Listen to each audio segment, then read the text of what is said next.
Hello, hello, hello, I'm the Chris who plays games. Welcome to the stream. Tonight we're going to be playing some Ridge Racer. Yeah, I pushed the wrong button. Now we got the full me. Hello, Leif. Hello, Brad. Leif, who isn't here, maybe, or is here. I can't understand. I don't know anything anymore. It's all just a joke. It's all a something. Hello, Mark. Hello, hello. I am the Chris who plays games, playing retro games every Monday at 9:15 p.m. Eastern Time, whatever the fuck I feel, Friday at 9:15 p.m. Eastern Time. This week we got Ridge Racer on Monday, we're going to play in Donkey Kong Country 3 on Friday because this week is SnapClickKat's birthday, and on SnapClickKat's birthday we play some Donkey Kong. So, that's what we're going to be doing, but tonight we're going to be playing through Ridge Racer, and what I found is that Ridge Racer is not very long, and so we've actually got 3 different Ridge Racer games. We've got Ridge Racer Revolution, and Rage Racer, which I think are games 1, 2, and 3 in the Ridge Racer series for PlayStation. We're going to play through some of those. We got some mini-VODs to toss in there. We're going to learn a little bit about Sinclair Broadcast Group for those of you who are not watching John Oliver, despite my repeated recommendations and absolutations to do so. We've got a CPG rant on how you should learn from TV. Hello, Mr. Sushi, Shushi, Sunshine. Be more like a TV creator and take advantage of the audience learning that has been spent 50 years in the making. We've got a whole lot of political energy in my life right now because, as I pointed out in the title, I haven't shouted about politics for a while, so I've moved beyond being sad, and now I'm just angry. Hello, Celso Louise. Celso, I do it every time. I'm just like, I can't do the words. They're all words, and I don't understand them. But yes, welcome to the stream, everybody. We're going to get started with playing some games here tonight. Yes. Yes. Alrighty, so I think if I push this button, and then push this button, and then push this button, and push this button, and then push this button to turn on my zebras. We got some zebras, we got some games, we got everything. We got it all here, the whole package. We're all right here. So if you are not a fan of my political leanings, you may want to take that into account this evening and be aware that you're likely going to be very upset at me at some point, so... Ooh, that is a big firework. That is a big firework to have on the 4th of July. 2, 1, go! So we're starting off here with the beginner race in Rage Racer. You may want to learn to like, because, I mean, the other options you can learn to hate me. All of those things are fine. I know that I have several alt-right fucktards who like to visit my stream, and so, you know, they're always welcome, but they should just know that that's what they are, and that's okay. So, politics don't really bother you until you turn 18, so here's the thing. Long before you're 18, you're likely to be affected by politics. So I think that, especially healthcare politics at the moment is a major risk. But there are other political issues that are risks for kids. In fact, I feel that the enfranchisement should happen at a younger age, insofar as children can be affected by these things at a much younger age, and if they choose to vote, I feel like they should be able to. So, hello, Chronodox CC Gaming. How is it going? You're skeptical already? Skeptical already? Oh man, that is a good thing to be skeptical of. Yeah, I'm fucking angry, man. I'm tired of our bullshit Reddit president. I'm tired of like we do not need more shit posters in the world, period, but we certainly do not need one as the United States Commander-in-Chief. That is a pile of horse shit. And so like I'm just like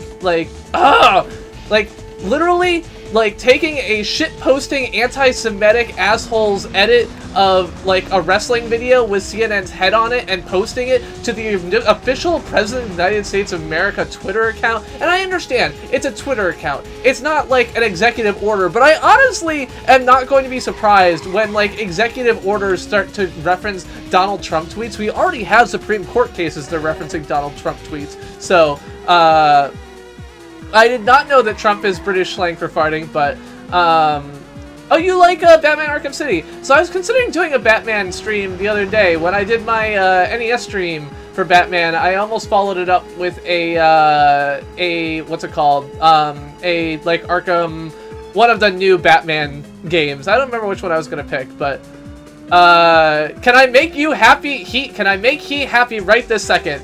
I cannot make he happy right this second. Donald the Smelly Trump. Batman is totally a right-wing thug. Like, the whole Batman, like, the second one was, yeah.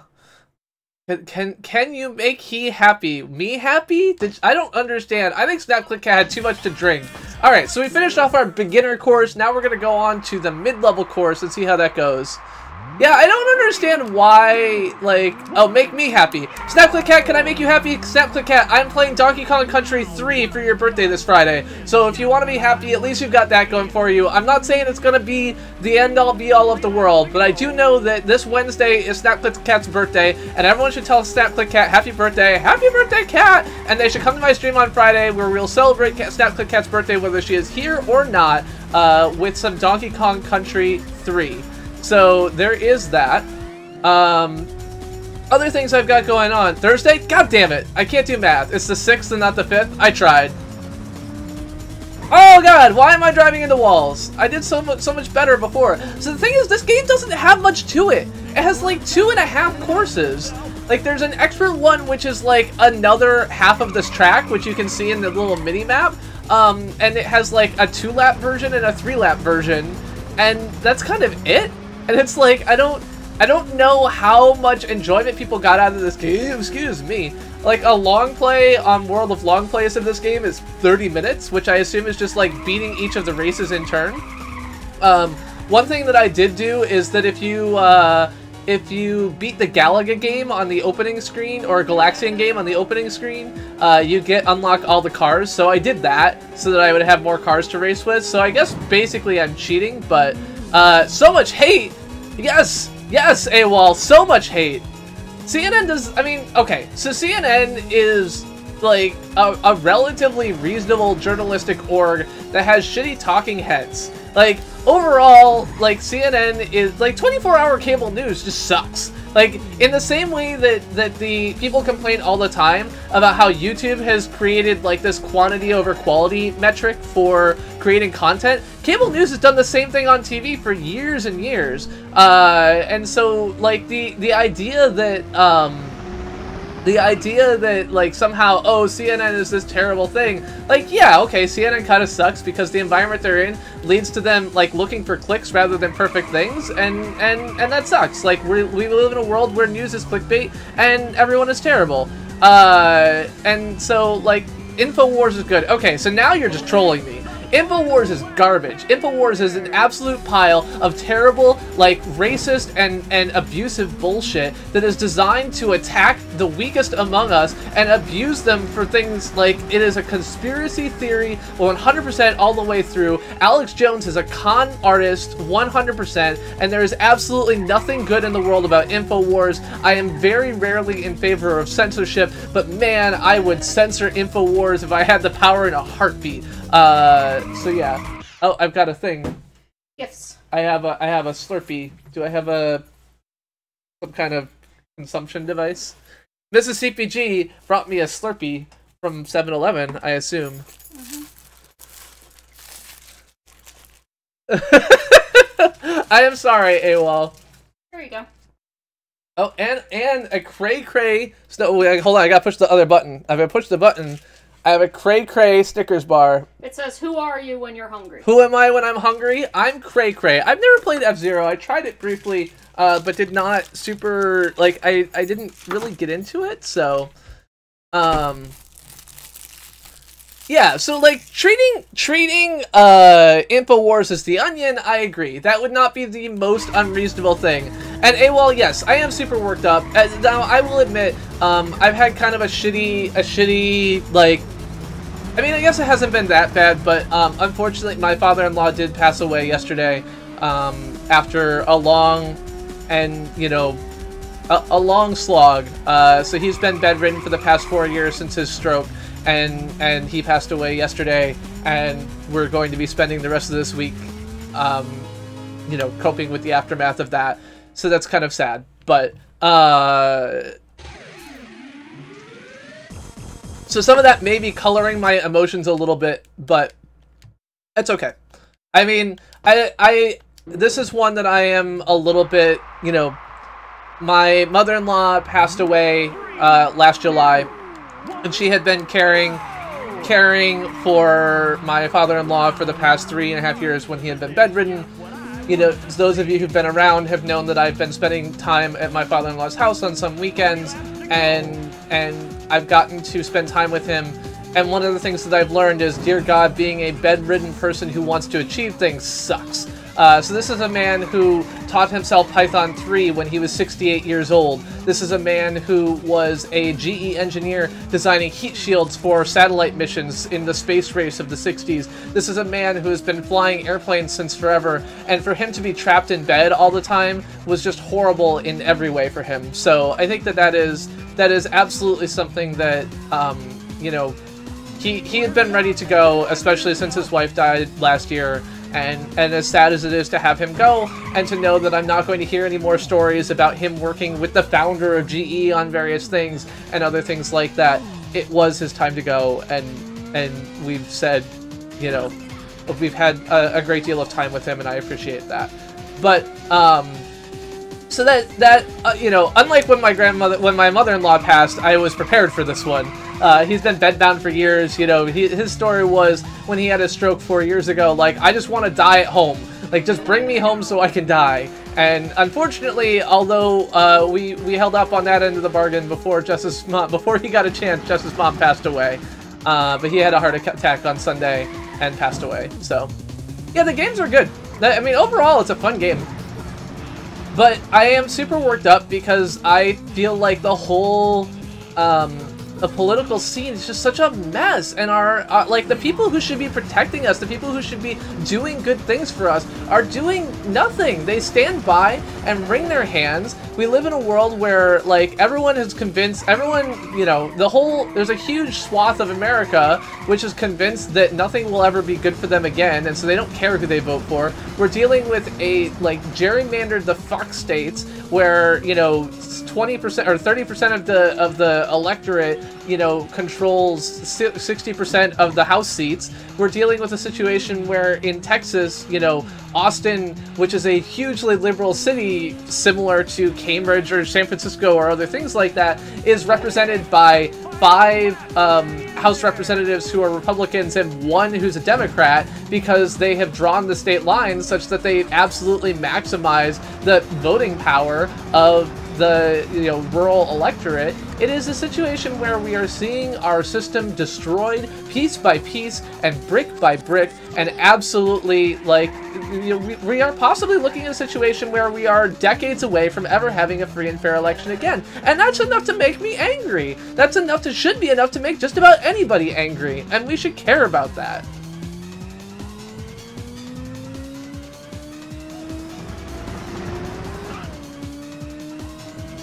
I mean, my in-laws took good care of me. You know, my in-laws in many ways took better care of me as an adult than my parents were able to.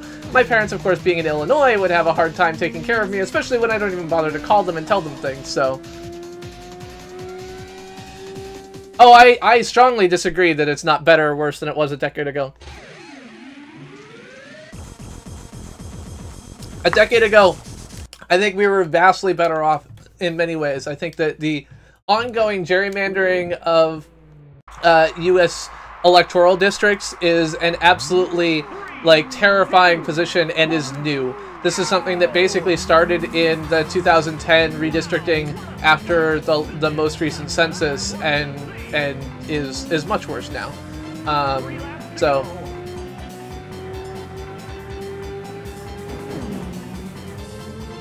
But yeah, I will fully admit that I'm angry. I'm upset. I'm upset at the imagery. I'm upset of having Reddit for president. I'm upset at the imagery of intentionally, you know, physically assaulting the news, especially in a world where physical assault on reporters is ongoing. What is Toomba? You gotta give me more context to Slim Gamer Man. Like I think actually Slim Gamer Man, just like a piece of advice. If you gave 3 times as much context as you do for every question you ask, it probably would not be too much context.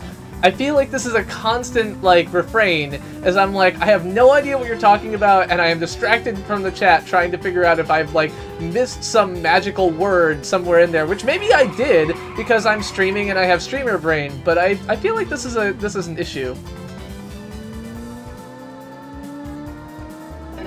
Oh, I mean, before Trump is not what we're talking about here. We're talking about, like, before Obama.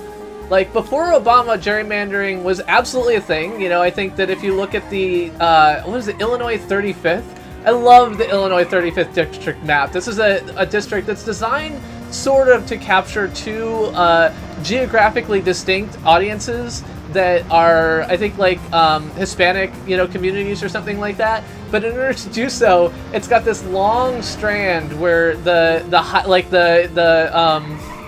district goes out like 20 miles, like just following roads, runs down a stretch of like I-80 or I-90 or something like that for like a mile and a half, and then comes back in, like capturing these two, you know, big populations. So you have this giant C-shaped district designed to do that. So.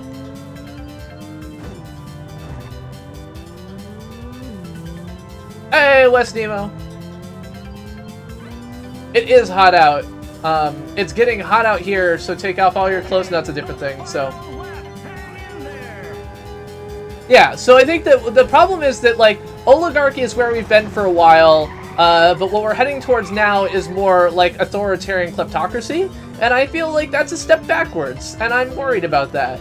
I feel like the level of enrichment that the commander-in-chief is engaging in, combined with the, like, dissent in tone and discourse, is new. I feel like we're living in a world where gerrymandering is bad and getting worse. I feel like we're, you know, the victims of you know, now a decade of improved and increased tactics for attempting to disenfranchise millions of Americans. Everything from, you know, removing the right to vote from felons to, you know, removing like strict voter ID laws and everything else that goes along with that. So, yeah, that's right.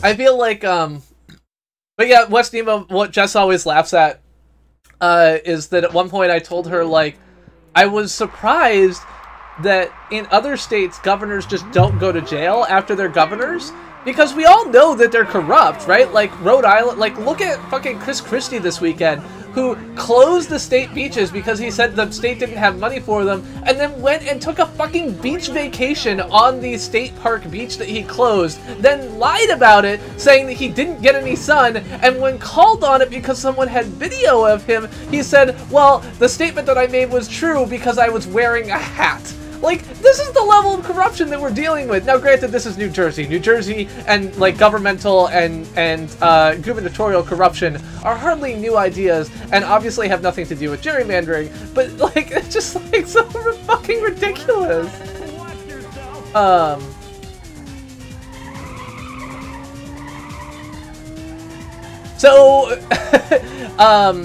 I think that it is important to realize that the position of an ID is just a few dollars is a blatantly and thoroughly and patently false one that speaks of heavy amounts of privilege. I think that there are lots of papers out there. Mother Jones, I think, has a good one talking about how voter ID laws, even simple ones, are intentionally and aggressively used to disenfranchise minority voters. One of the ways, for example, is to, you know, require IDs that you can only get from the DMV, and then close all the DMVs that are in black districts, which is not just like a thing. Like, states have gotten sued for this and lost.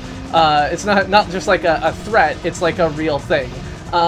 You know, so there's a lot of evidence that suggests that this is a problem, and I strongly believe in having a system where you register to vote, you go in, you say you voted. I mean, this has been the system. I didn't have to show any ID when I voted in Massachusetts, and there's absolutely no evidence of, you know, large-scale voter fraud that would be prevented by requiring an ID. Even the threat of requiring an ID causes people to not go to the polls. And so if you believe in one person, one vote as an idea at all, I think that you have to strenuously object to voter ID laws as they are implemented in this country. Now, if you're going to make registering to vote and getting a voter ID as easy as it is to register, for example, for the draft, I think that it is absolutely reasonable if you're going to implement a system where anyone can go online, type in their social security number, get a voter ID, you know, mailed to them is hard because,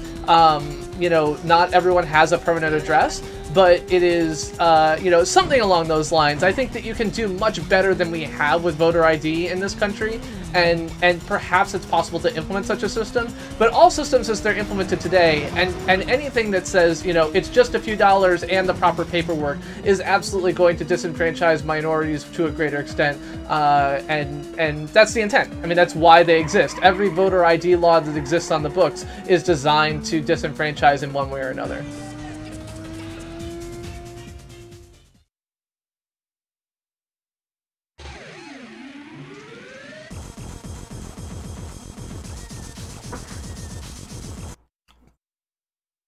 Take care, Sushi Sunshine!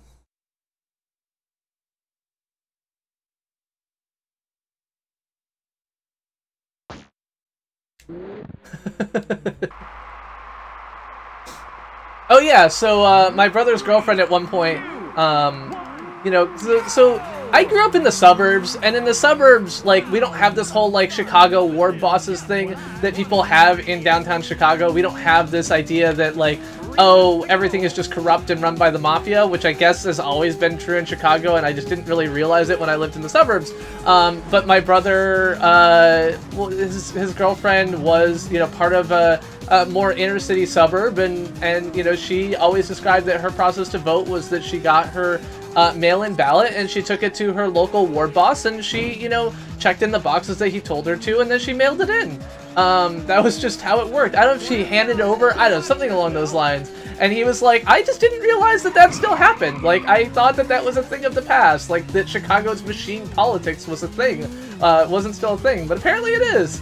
There's actually a great short story by, I think, Highline, called A Room of Her Own, which is like a great little thing about machine politics where, you know, one of the politicians is just doesn't even realize she's being run by the machine, and you know, thinks that everything is just fine and dandy, which is basically my view on life, right? Like, I look at this and I'm like, I don't get it. What do you mean that this is not, you know, that there's like corruption going on here? So, oh god, the dead have a right to be heard. That's right.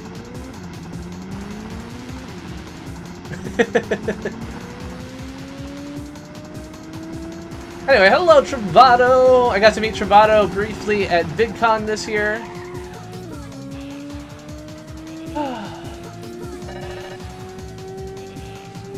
Where he was able to make it down for the final day of the conference. So yeah, there's just, you know, so many things that I just didn't know growing up in the suburbs. But yeah, so overall, I don't know. So, if you believe in one person, one vote, I think that you need to be against voter ID laws. If you don't believe in one person, one vote, that's okay. If you believe that, you know, only some people should be able to vote, that's a different opinion than I have.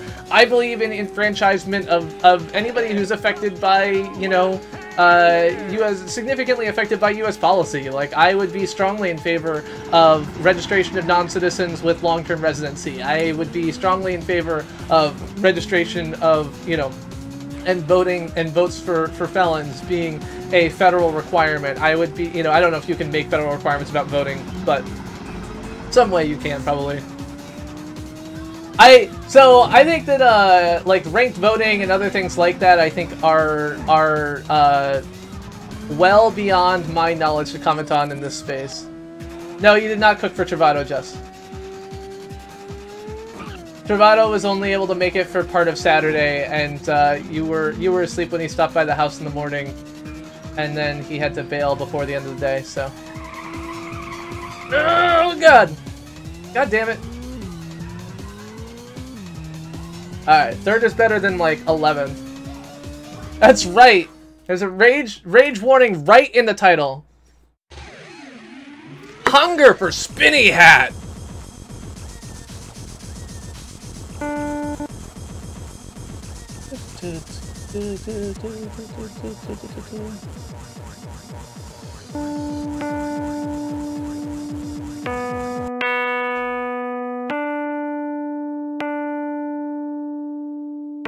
Brian Wilson, Texas Law Hawk! Brian Wilson! The Texas Lawhawk! Talons of justice! Due process! Do wheelies!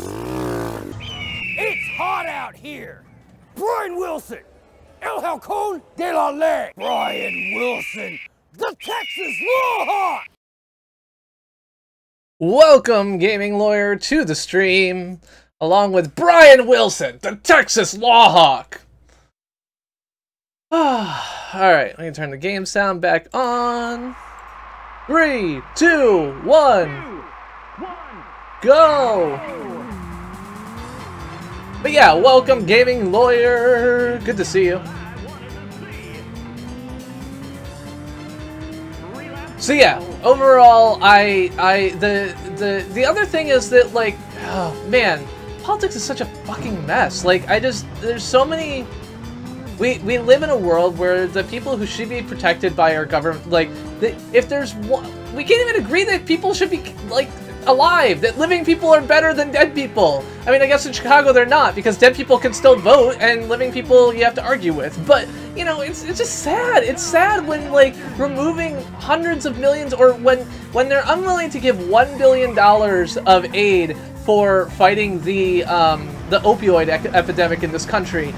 But when Obama proposes it. But now, in order to get their stupid, fucking, broken, bullshit, ass-backwards healthcare bill through, they're willing to spend $45 billion on, you know, adding to Medicaid to fight opioid addiction. Like, you are so ass-backwardsly, you know, self-serving interests in this case, that you're willing to throw away the lives of, you know, hundreds of thousands or millions of people until it means you can't get your bill passed, at which point you throw billions of dollars at them in contravention when you wouldn't give them $1 billion before. Like, what kind of fucking bullshit attitude is that? What kind of horseshit bullcrap is that? It's garbage. It's absolute garbage. And I cannot believe, like, how hypocritical you have to be in order to, like, deal with that.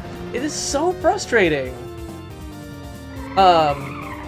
And so yeah, it's possible that politics has always been broken. It's possible that I am just being, like, super naive because I'm this young little idiot who does not understand how broken our system has ever been. But I stand by the fact that it has never before been the case that I have seen experts on authoritarian states call the U.S., you know, on the descent towards one.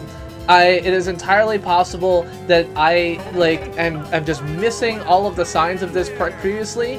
And certainly I have not followed nearly as many experts on authoritarianism as I do now, but all I can tell about this indicates that the signs of authoritarian descent are relatively new.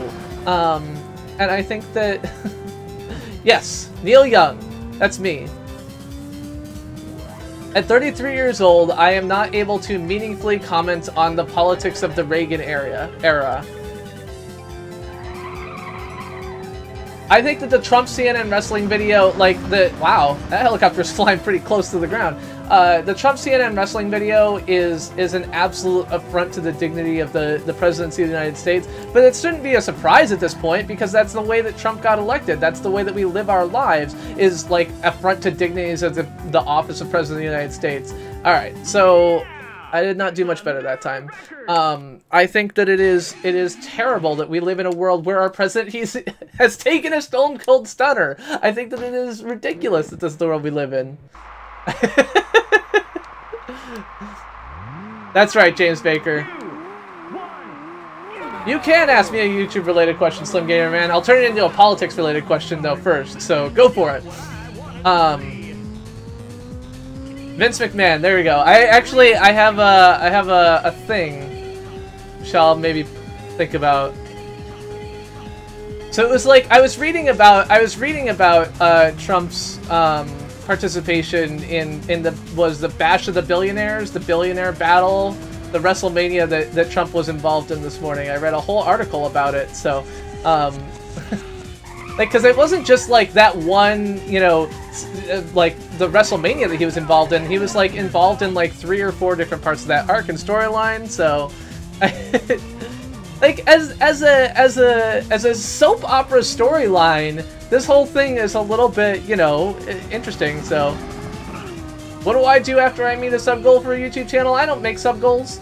My goal is to create, you know, I set goals like create 3 good pieces of content. I set goals like, you know, establish, you know, 10 more members of my Discord community, and I don't feel the need to celebrate those in the same way. I feel like they're rewarding in and of themselves. I think that, you know, some people enjoy milestones, and so when I hit like 3,000 subs, which may happen someday, you know, we'll have a little bit of a, you know, I'll pull out a beer or something, we'll drink to the further success of the channel.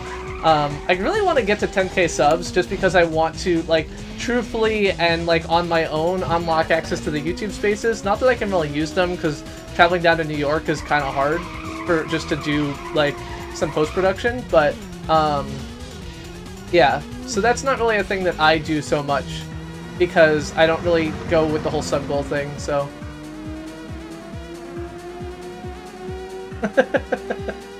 Do people really do that? Like with 1,000 people watching, they update it every 25? That feels crazy. I feel, oh, okay, well, even when they have a few thousand subs and they update it every 25. Yeah, yeah. I mean, the reality is that I think subscribers are a kind of shitty metric, and I think everyone agrees that subscribers are a kind of shitty metric. You really want something like engaged audience or something, and so this is why I go with different goals than that, so. That's not true, Gaming Lawyer. You had a whole April Fool's Day stream where you had a sub goal.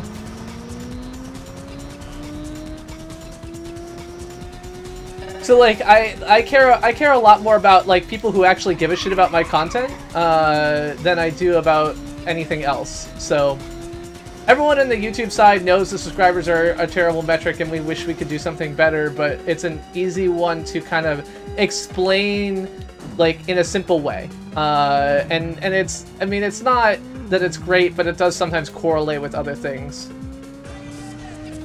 Well, I felt like you had a goal of 1,000 during your April Fool's stream.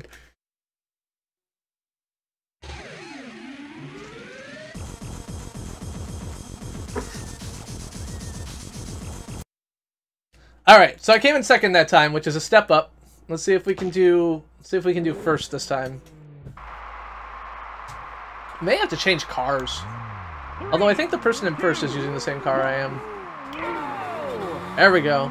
That was a nice start. Yeah, no correlations. Correlation is not causation, despite what Matt Gillen, who created a absolutely terrible presentation on how the YouTube algorithm works.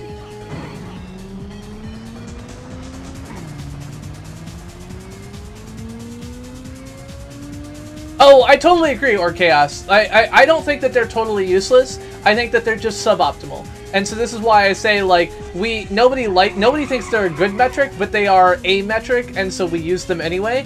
So we use them for mobile streaming, we use them for access to Super Chat, we use them for access to creator spaces, we use them for access to, direct email creator support. We use them for all of these things, and I think it is absolutely the case that it is unfortunate that the best metric we have that we can expose publicly to creators is one that is based around subscribers, because I think it encourages exactly the wrong thing, right? Like, it encourages people to target a broad, shallow audience, which is exactly the opposite of what you actually want.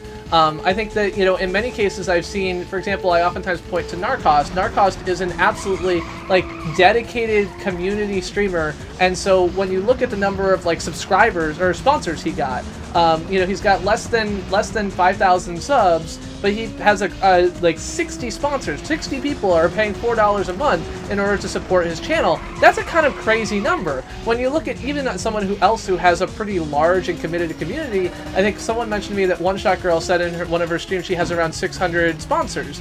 And 600 sponsors on, you know, a sub count of, you know, 220, 250,000, something like that, is pretty great. You know, if you look at stat, he's got 279, so this is like a really, with a similar number of subscribers, so this is like a really, like, deeply committed audience, and that's hard to build. But the subscriber count doesn't tell you those differences, and also, like, there's just no number that's really useful, so. Okay, the final lap. Hang in there. Alright. Fourth. Let's not weave back and forth all over the goddamn track. Oh god, almost hit that wall again. Did not. 3. Going close to the second place person a little bit further back. Oh, god damn it. That was it. That was my chance, and I fucking blew it on that goddamn wall.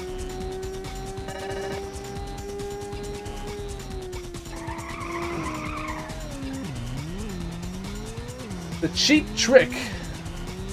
So yeah, so I don't do anything for subscriber goals. I think most people just do a minor kind of woohoo and then move on, especially once you hit bigger numbers. I think once you hit goals that are giving you something, you might do something related to them, right? If you get 100 subscribers, I think doing a mobile live stream to celebrate would be kind of cool because it's something that you actually get access to. Hello, Sonic! And I think that, Hey, somebody's right on your tail. not anymore, they're not.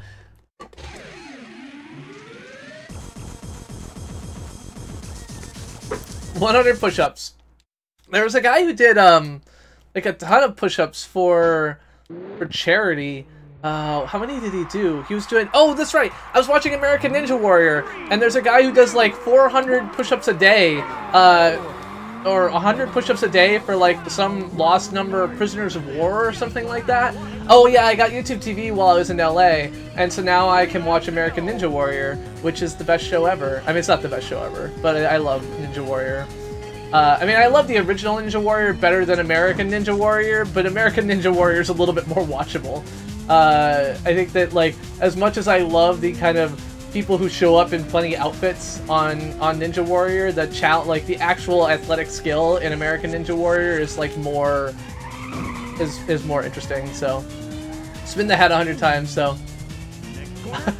lo siento, Sadakimasu. Yo sé que yo hablo muy con nunca espacio. Nunca con espacio. I know that I speak never with space, with slowness. I do participate gratuitously. Oh, graciously? No, I think more it's gratuitously than graciously, but I appreciate the sentiment. Thank you, Matus. Talons of Justice! Ka! SnapClickKat. Muy rápido. Sí. Yo hablo español, or yo hablo inglés muy rápido. En español, yo hablo muy cansado. It's like tired. Muy espacio. Muy slow-o. Oh god. Wow, I am doing really poorly on this. Alright, so after this run, which I am doing really poorly on, I'm gonna go bail and do the advanced course, which I will fail even worse at, and just to see something a little bit different for a little bit here. Yeah, I mean, it's not really FTL-like. FTL is really impressive for what it is. Like, I will give it full marks on that. But yeah, no, I'm testing... I'm testing the super fast mode because I wanted to be able to dig specifically into the QoE stats, and I know what happens in my own streams better than what happens in other people's streams, so that's was a motivation for me to try it out. I'm oftentimes super like conservative about giving myself features because I don't want to seem like I am, you know, gaming the system. But there's a couple features that like when something is really close to launch, I will go ahead and, you know, give it to myself as well. So when something I feel like is near the point where we're going to expose other trusted testers to it or other users to it, I will go ahead and use it. So yo solo puedo hablar un poquito de español. I can only speak a little Spanish, but I can speak a little. Yo conoce que SnapClickKat y ChrisGCA y otros puedo hablar español más bueno. I believe that SnapClickKat and ChrisGCA can speak Spanish better than I can. God damn, this fucking car. Okay, I gotta get a better car with handling or something. Yeah, well, so, I mean, the problem is that, like, people look at it and they're like, oh no, you're, like, dog-fooding the feature, especially, like, you know, like, verified tick mark. Well, verified tick mark's not even a beta feature, but, like, sponsorships, right?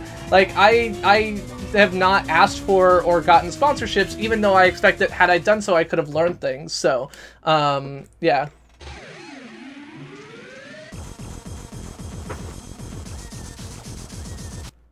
So I think that this is something that, like, Barb has been testing for a while, but as much as I love Barb, and she does a lot of really great things in managing the product, she can sometimes be a little bit, on the technical stuff, I feel like sometimes, it's not just Barb, like, it's just much easier if I can see it for myself, in a different way. So take care, AWOL, bye-bye, I love you.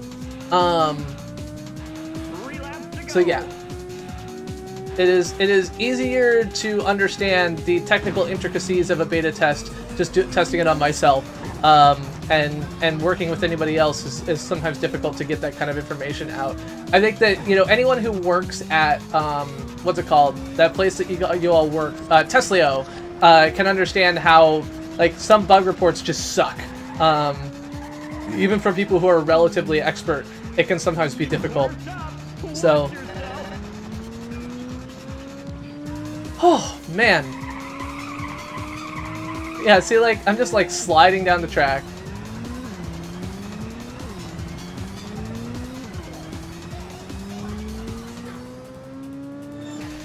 Sí, Sonic, yo tengo el mismo problema. I have the same problem.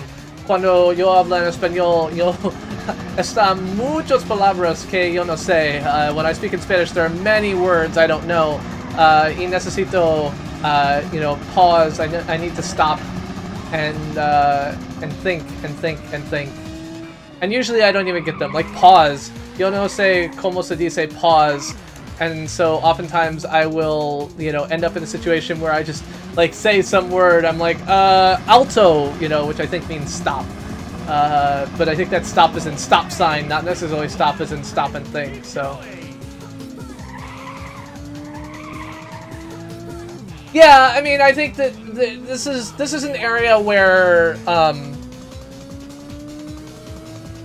being upfront about the fact that you're beta testing something is an area that's kind of difficult in the guidelines that Google gives us for communicating. And so you end up in this weird situation where, you know, the guidance is never to kind of promise anything. And because as soon as people know something exists, they want it, even though they don't know the downsides and we can't tell them the downsides, we run into problems, right? So, like, I think one of the biggest flaws in the sponsorship stuff is that we never really communicated all of the flaws that there are around, you know, managing sponsors, but people who were in the beta, like, knew a lot of it. So you can see, like, when Kang switched MCNs and lost all his sponsors, like, that's a shitty thing. When, you know, what's his name, Pixel Tree didn't get paid for 13 months by his MCN. Like, that's a real problem that we had to fix, and because we don't communicate about these things in a beta, people just assume, like, oh yeah, why don't you just roll it out to everybody? And I'm sitting here going, like, well, like, we can't. Like, it's just a program where you will have people pay money into something that will go into your MCN's pocket and never be given to you. Like, that's a terrible experience, but I can't tell you that. Like, someone else has to say that, so. Pausa, okay. So, yo no sé cuando yo puedo usar un cognate. I don't know when I can use a cognate, so. Kang lost all his sponsors when he switched MCNs, and access to, like, fan funding and other things like that, because these things are all tied to, like, because YouTube agreements are tied to your MCN, and so things that are related to money, like, you'd have this problem where you would lose all your sponsors, so.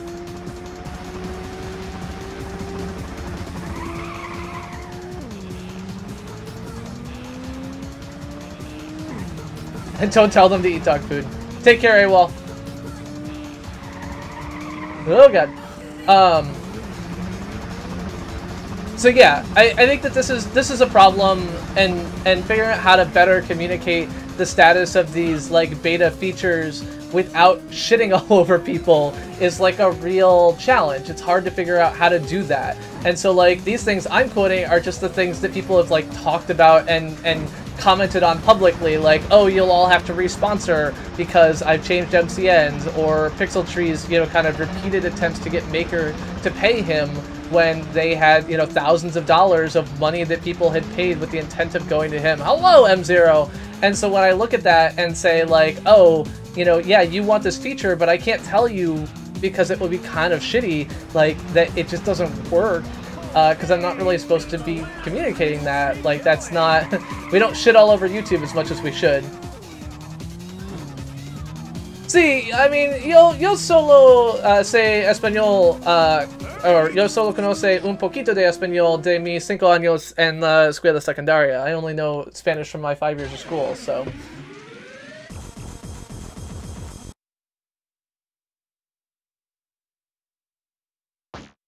So gaming lawyer, the laws around MCNs probably related more to attempting to get out of his, like, completely breached contract with Power MCN, which seems like it was not a unique thing to him, because the other gaming lawyer, video game attorney, actually got involved and had, like, practically a class action group on his hands. It seems like Power MCN just, like, went around, promised you literal cash that they never delivered, promised you program development and, like, time and other things like that, and all these promises in exchange for, you know, 50% of your revenue in an ongoing basis, and then never delivered on their half of the bargain, but took 50% of your revenue.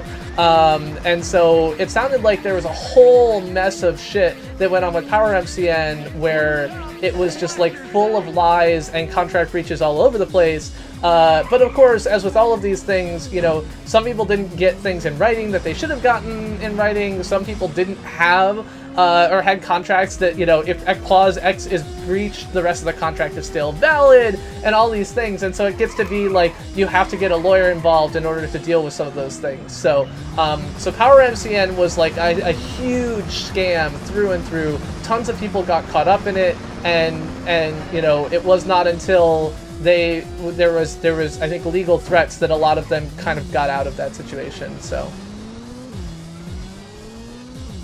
yeah, I mean, I think that the law in this case is actually just probably pretty standard contract law, which is not mean that it is something that is necessarily within your remit, but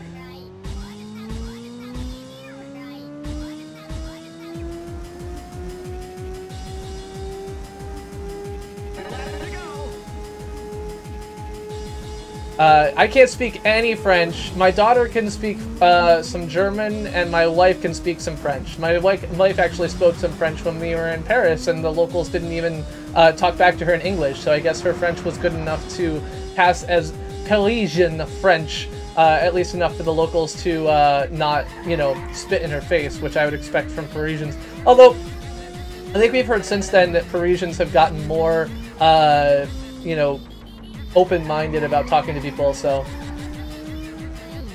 yeah. And like currently I'm dealing with a situation where like I mean, just everything with MCNs is like a million times harder on YouTube, and so like code-wise and like feature-wise and other things like that. And then, you know, so I'm looking at this and I'm like, oh man, I really wish you weren't in an MCN, because if you weren't, it would be easier to talk with you about being a trusted tester for feature X, Y, or Z, and because you're in an MCN, I can't. And people are like, oh, it's, you know, nepotism and blah blah blah, and I'm like, no, this is like technical restrictions. Like, there are people who need this feature that I can't give it to, because, you know, anytime money is involved, you get fucked. So that was a big thing with Super Chat, especially, you know, like, okay, can we give you this feature? Has your MCN agreed to this? And then we get into, like, you know, all kinds of things. It's just a mess.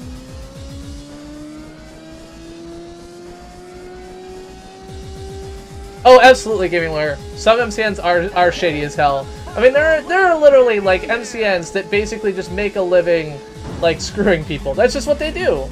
A lot of them have actually been, I think, kind of effectively dissolved when YouTube moved forward. So there's a couple things that YouTube has done. One, it used to be that basically MCNs had the ultimate authority on whether your channel was part of their network. So if you wanted to leave the MCN and the MCN felt that you had not fulfilled the terms of your contract, like, they had to, you know, like, let you click a button and then not click no. And if you click no, or if they click no, you would not be able to get out of the relationship. And now we're close to, I think like in 2 weeks, we're going to roll out to 100% of channels that they will be able to get out of an MCN even if the MCN wants to say no. Like 30 days after you click it, you're out. Even and basically say, like, we don't negotiate contracts. That's between you and your MCN. If they want to come after you and sue you for breach of contract, that's their problem, not our problem. Which I feel like is a huge step in like removing the power from the MCNs, because some of them have these like, you must you know, give us 30 days notice before you want to leave your contract. And if you do not give us 30 days notice, then you will be automatically re-enrolled. And so people will send their emails like 29 days before and be told, you know, oh, you missed the 30-day deadline, we're going to keep you, lock you in for another 2 years as per the terms of your contract, which under contract law is fine, but yeah, it's just, it's terrible. Insta-laid. Yeah, so YouTube has, I mean, so the MCN still have a, like, the YouTube still pays the MCN while you're in the MCN, because that's really what an MCN is a third party representing you in your YouTube relationship, but YouTube is no longer going to protect the power of the MCN in the realm of, you know, contract negotiations. YouTube is no longer going to give the MCN the power on platform to enforce that. If you want to enforce that, you go off and you do it in your own way and not using our platform, which gives users back the power to decide, okay, my MCN is not fulfilling the terms of their contract, I think they're in breach, I'm going to leave, and if they come sue me, then they'll come sue me. And the reality is, of course, that most users are making like $1 for MCNs ever, so there's very little value in them chasing after an individual user. So that's cool, Nico, congratulations. An MCN is a multi-channel network. A multi-channel network is a third-party organization that represents a group of channels to YouTube and acts as the legal entity with which YouTube has a contract. So when you're in an MCN, your money is paid to the MCN, and the MCN distributes it to you under the terms of whatever contract you agree to with your MCN. They will represent, you know, they will choose what ads run on your content. They will oftentimes have contracts that allow them to, you know, do other things with your content, like included in marketing materials, and they will, in theory, offer you some features like free music licensing or some set of promotion or other things like that. As there was actually a panel at VidCon this year called I Love My MCN, which really should have been called I sort of believe that my MCN and I could have a mutually beneficial fiscal relationship where I get something and they get something as well, because the entire like conversation was, how do you not get screwed when signing a contract with an MCN? My acceptable French accent is a German accent. I mean, I think the reality is that in most MCNs, they really just don't care what you want to do.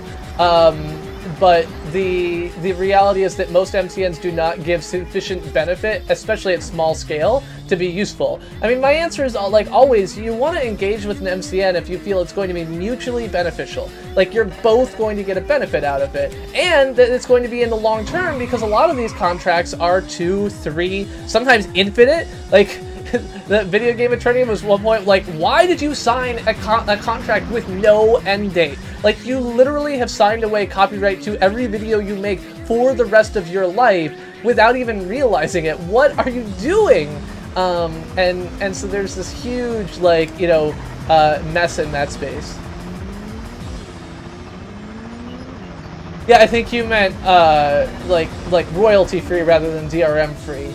So yeah, so like Curse like offers you, you know, for 10% of your revenue, they give you a free license to MonsterCat or Epidemic, one of those two. They also give you like access to internal forums where you can talk to other Curse users, etc. And like, it's not like that's a bad thing. If you're making less than $150 a month and you think it is, then you're currently paying for a MonsterCat license for whatever reason, then you can absolutely get more benefit out of that than you put in. But if you suddenly get popular and you suddenly start making $150,000 a month, then, you know, you're kind of in a situation where, well, now you're losing out because you're giving them $20 a month of your revenue in order to get what is effectively $15 worth of value out of it. Now, luckily, Curse is a month-to-month thing. Like, overall, I think Curse is a... the only problem with Curse is that I think they actually, as is common for MCNs, hide your analytics from you while you're in the network, so you can't see your revenue stats. I don't know if that's true for Curse in particular, but I know that that's like a not uncommon thing for networks to do. And that makes it really hard for you to make the decision about like, well, am I making more money? Because you don't have access to dig into the data and find out like which videos are making you more money and are you gonna be able to do more of those? And you kind of lose access to this. And sometimes they give you that data in their own dashboard and sometimes they give it to you in a more limited way in their own dashboard. But overall, like, it's not really in their best interest for you to fully understand what you're getting into in some cases. And so, like, it happens that people don't know what they're getting into. Hey, it's the last stretch. Keep going. Fuck. Yeah, I need something that doesn't slip so goddamn much.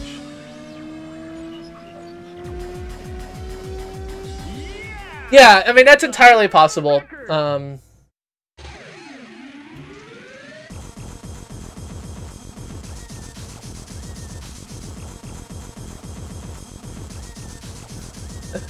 Rodrigo Duerte, not a guy to look to. But yeah, alright. So this is like the best handling you can get, and it still slips. Okay, maybe more traction. Try this yellow one, see how this goes. 3, 2,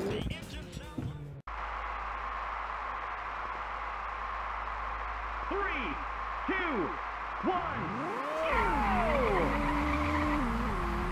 wow, what a start! This is just what I wanted to see. Sonic, generalmente yo estudia mexicano, pero yo no sé sobre, you know, I don't know which accent, but in general I think we learn Mexican Spanish. Because I didn't learn, you know, the Spain-based lisp, right? They've got kind of a, you know, to them. So I think I learned Mexican Spanish. Hello, Flame Gremlin! Oops. Should pay attention to the road and not to the chat. Yeah, so the problem is I come out of these drifts and I'm just so goddamn slow, so I need to minimize my drifts, I guess. So yeah, my understanding is that Spanish from Spain, you kind of end up with an accent, with a lisp in your accent, and I did never learn the lisp, so.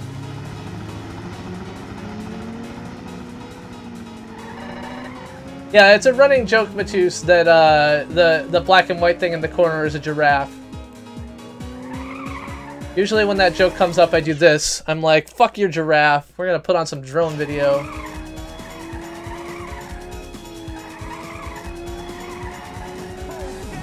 So I've only actually played 2 different levels, Prop 420, but yeah, there's 2 courses. One is a half course and one is a full course, both based in the same thing. So if you look at the minimap, there's a little gray line halfway through, and the easy course uses that cutoff and cuts off the other half of the map.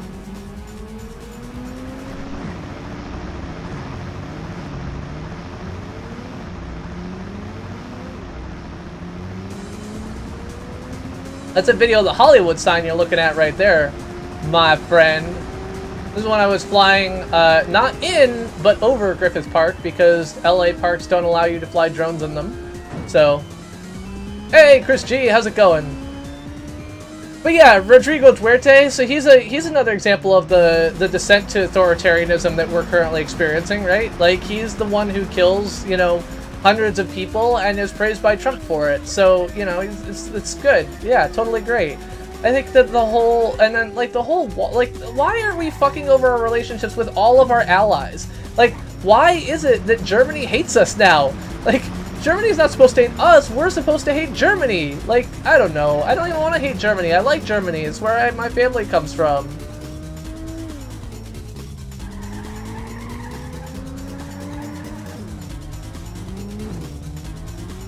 Yeah, so if you're within, I think, 1 mile of a Class B airport, like Logan or something else like that, I believe it won't launch. It's possible that you can, I think you can call a phone number and override that, but I've never, like, I would never want to fly within those areas because I never coordinate with the tower enough to make that a good idea. So it's not something that I've run into. So for me, it's fine, but I believe there are areas where you can't launch without doing some kind of prior authorization. Generally speaking, like, I fly within 5 miles of small airports all the time. Like, when I'm 4.5 miles away, I don't worry about it, and it will pop up a little thing and be like, hey, this is a restricted area, do you know this? And you have to click 2 little buttons. One time I think I was slightly closer to, like, a tiny closed airport, and it made me actually, like, put in a zip code or something else like that to basically do additional identity verification, so... Yeah, it's amazing how, but I mean, I think now, Matus, we don't take a dim view of that anymore. We think that murdering your political opponents is a good idea, according to our current commander-in-chief. So that's good, right? Everybody loves murdering your political opponents. It's a healthy approach to ensuring free, open, and fair elections. Just like, you know, ensuring that your media is bashed to bits by your politicians, you know? If you beat up all the reporters, they won't report bad things about you anymore, and then there will be no more corruption. Because we all know that the actual source of corruption is the reporting. If we just got rid of all of this reporting, we would never have any corruption. Problem solved.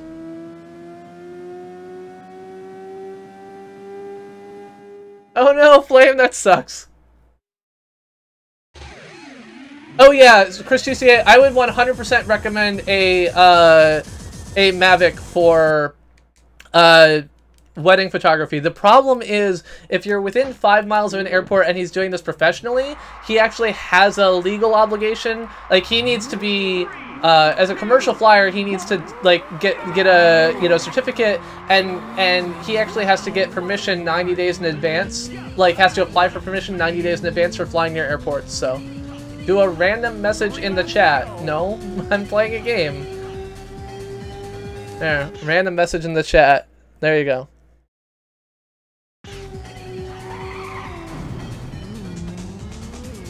Oh, I'm sorry, Chris GC8.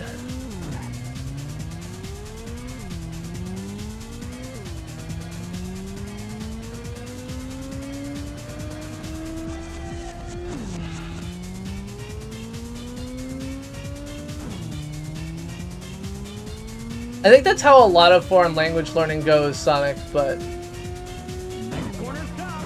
Ugh!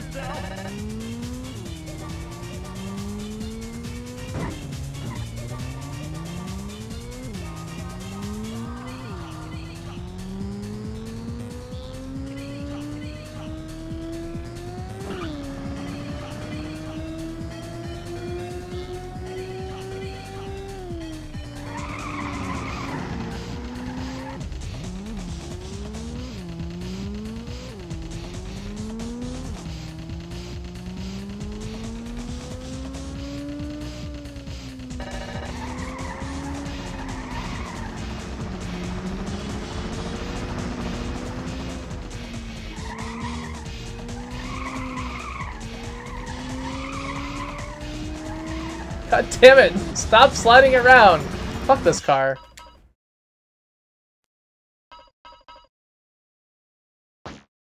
Got this green car.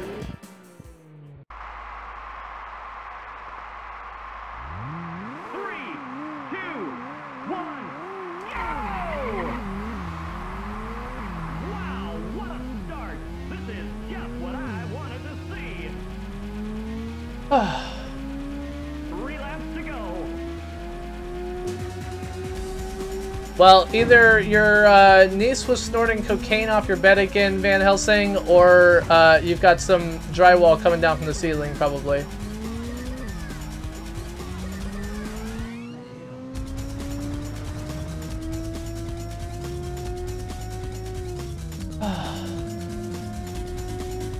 Oh god.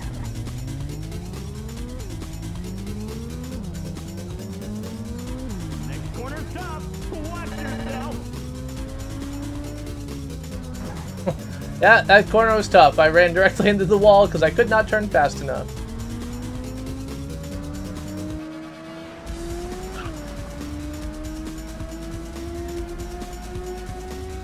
Oh god. Ah! Go cargo.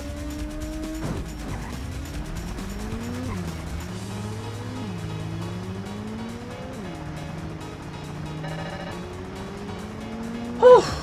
Getting warm in here. I really need to replace the light bulbs in this room with CFLs. Not today, but sometime soon. The fact that I've got two 100-watt light bulbs in this tiny little office alongside my, 120-watt computer generating heat is probably not the best idea for keeping the room cool.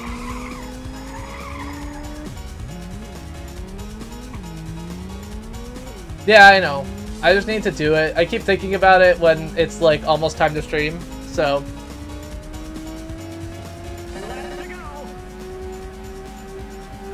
No, don't worry about it.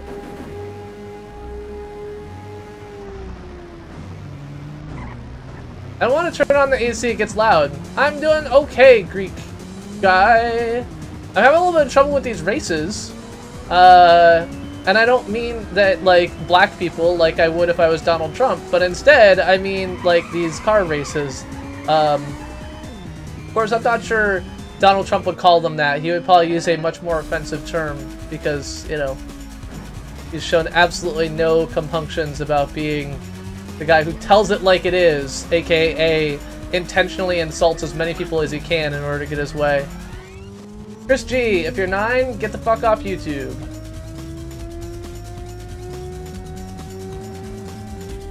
Tell your parents to turn on restricted mode, that way you can't watch live streams anymore.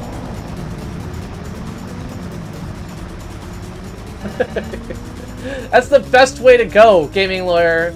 I just want anti-Trump, like invective everywhere.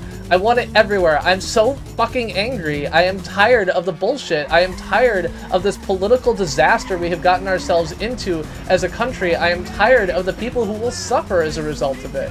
I am tired of everything. Like, there are so many people who I realize have helped get themselves into this mess via their voting patterns and their, like, lack of faith in the system as a whole. But honestly, it's earned. Like, look at our lack of investment in infrastructure. Look at the devastation, the continued promises of restoration and the devastation that we have left throughout Appalachia. Look at the people across the Midwest who have just, like, seen their industries die, seen their towns die. You can see it all over the place, even here in New Hampshire. Like, the town of Berlin is a shithole, and the reason it's a shithole is because the industry in the town died and nothing ever came to replace it. Like, it just fell apart, and that has happened all over the country, and it sucks, and we're doing nothing to solve it. Like, even when my party, I'm a Democrat, was in power, we did nothing to improve this. Like, we've done a lot to improve, the status of the middle-class worker while leaving the lower-class worker behind because we don't think to do these large projects. We can't get it together to put these things together. And then when we get close to doing something good, we have assholes like fucking Joe Lieberman who goes and fucks up the ACA by voting against some significant portion of it. Like, it sucks. Hey, Drunken Solitaire, how's it going? Más espacio, por favor. Shit. I was in 4th at one point, so at least I feel like this green car is doing better for me. Trump is not the best. Trump won... Like, there's a difference between the best and the most popular. 3, 2, 1, go! And yeah, no, I know that Berlin didn't die because of Trump. Like, I mean, I think this comes back down to what AWOL said, is like, if you blame anything other than, like, anything more recent than the 1940s for the death of this country, like, you're doing something stupid. But I think that, like, those towns, what you see in Berlin is something that you see in Rust Belt cities across the country. Alright, 7.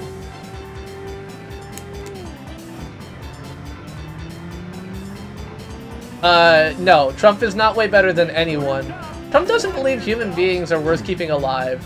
Like, there's one thing that the government exists for, and that is to prepare for the common defense. The common defense includes keeping people alive. That's what promote the general welfare and provide for the common defense. That's what we are as a federal government. This is what we should be investing in. And to say that Donald Trump is better than anyone on that, Donald Trump is a kleptocratic authoritarian who's doing whatever Paul Ryan and whatever the fuck the other guy's name is tell him to do, because he has no idea what is going on, and he doesn't want to. He just enjoys having the eyes of the world on him and believes that that's all it takes, and he's a terrible human being.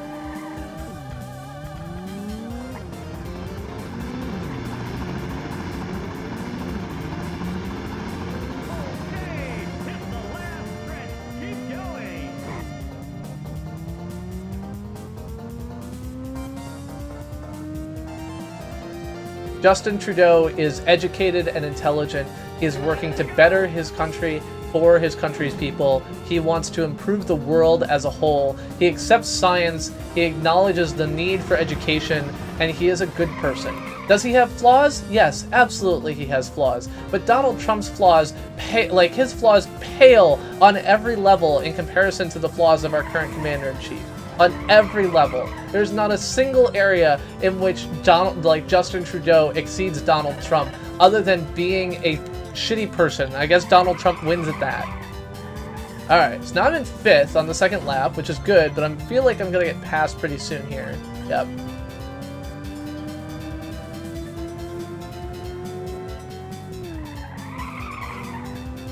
Hey, somebody's right on your tail. Fuck. I agree. I mean, so I think Hillary would have made an excellent president, and she was a shitty campaigner. I think that Hillary Clinton has a ton of negatives from 3 decades of smear campaigns run against her by every politician from left, right, and center. And I think that there are many people who have highly negative beliefs about Hillary that are false. And I think that there are many people who have highly negative beliefs about Clinton, like Miss Clinton, that are true. But that should not impugn her status. I think that there are any of a number of things that she could have done differently in order to win this the campaign. It is clear that more people thought she should be president in this country than did not. You know, she won the popular vote by more than anyone other than like Obama the first time or second time. I don't remember which. First time, I think. Like, she has done really well. Now, she didn't win by a larger margin. I realize that the population always grows, and so that's kind of a bullshit number to use, but she won the popular vote. You know, and had 100,000 votes gone the other way, which is what, 1 in 3,000 people in this country. If 1 in 3,000 people in this country had voted the other way, then, or 1 in 1,500, I guess, or 1 in 6,000, because you only need half, you get double if you switch from Trump to Clinton, blah, blah, blah. But like 1 in 6,000 people would have had to vote the other way. That's just not a very big number. You know, that's like, it really doesn't take much. So that's something that I feel like, you know, overall Democrats campaigned somewhat poorly. They failed to address many of the concerns that are huge. We continue to, you know, spout the narrative that the average working conditions have improved while ignoring the 5th percentile, which is something that I am hugely against and have to constantly fight against in every walk of life. I am constantly campaigning that you have to target that last 5% or that last 1% in order to really call yourself successful, and we did poorly at that. But I don't think that Clinton would have been an excellent president, even though she was a shitty campaigner.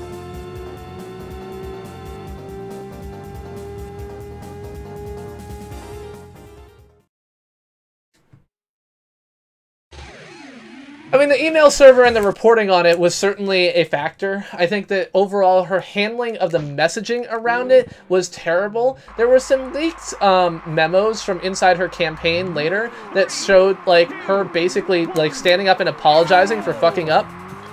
And had those been released as they were, I think that they would have been an excellent mea culpa, which is one of the things that I feel like the campaign overall failed at pretty miserably, was just acknowledging that they fucked up.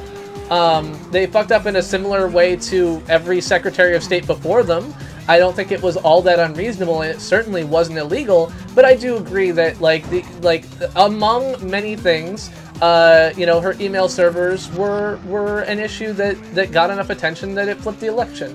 Comey's release of, you know, his letter on October 26th, which was unorthodox for the entire FBI, you know, set of policies, flipped the election. The Russian involvement in like targeted messaging against, you know, Clinton certainly played a role. The ongoing leaks of the DNC's email servers while keeping the RNC's emails private played a role. Like, there's a million things that you could look at, and frankly, the fact that she's a woman played a role. If she was not a woman, she would have won. No doubt about it.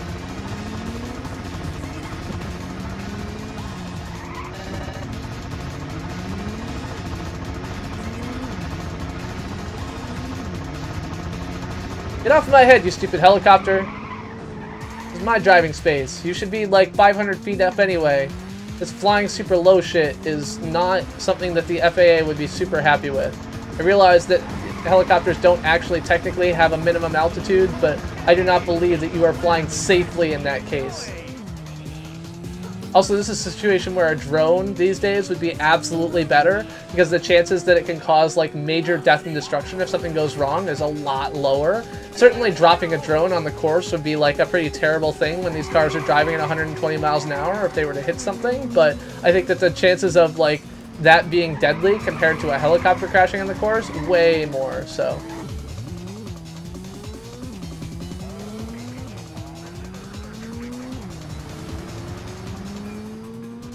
I think Andrew Jackson's attempted genocide is one of those things that can be up there. I think that the like equivocation prior to the Civil War may lead to more people dying.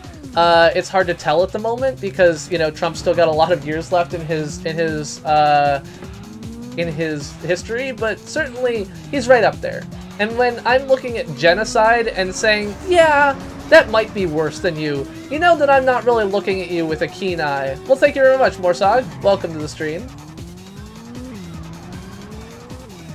I am definitely not Org Chaos. So one problem, or one thing is that I live within 5 miles of an airport, but more importantly, in the Boston area, the fireworks shows are just completely swarmed with planes and helicopters and other things like that, and I would not feel safe flying a largely unlighted drone in the airspace close enough to see the fireworks.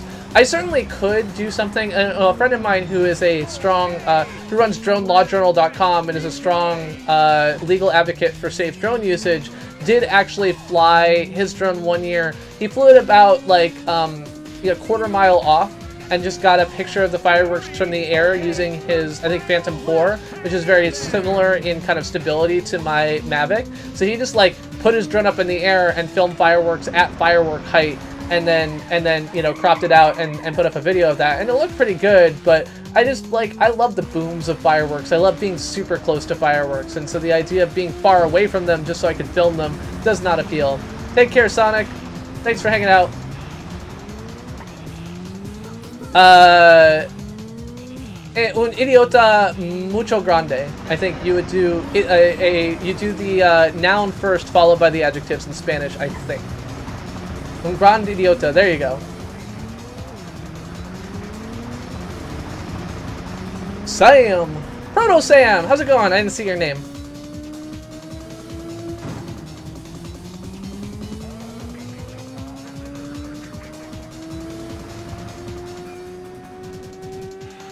Like, why is Brad saying hi to Sam? I can't figure it out. That's right. Run into me. Take that.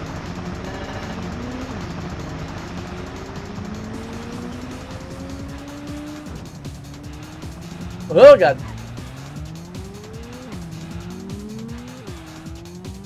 Ah, I'm in chat. Running into walls.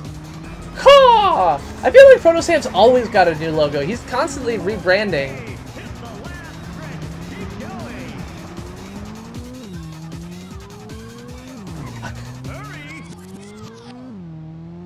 I didn't even finish the goddamn race. That's how bad I was this time around. Time is up. Alright, so we are gonna, You'll do it next time. Well, so a perpetual rebrand is absolutely. I think we're gonna switch back to white giraffes for a little while. Okay, these are the. Let's go with red.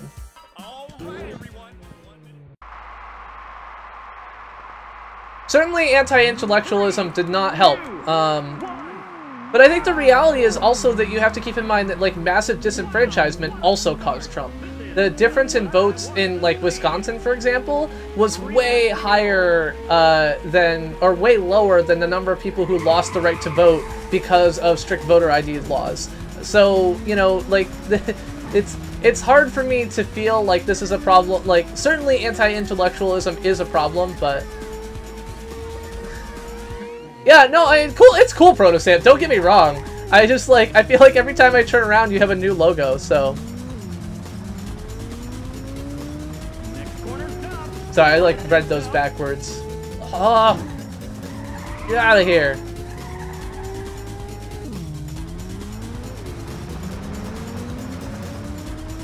The evolution of Protosam. Yeah, so there's this channel that does like all of these, like the evolution of the Super Mario speedrun and stuff like that. I think there should be one of those for Protosam. To be like, you know, here was this thing, and many people thought it was going to be the best logo ever, but then it turned out that it only lasted 3 months. Just 3 months later, his record was broken by Protosam.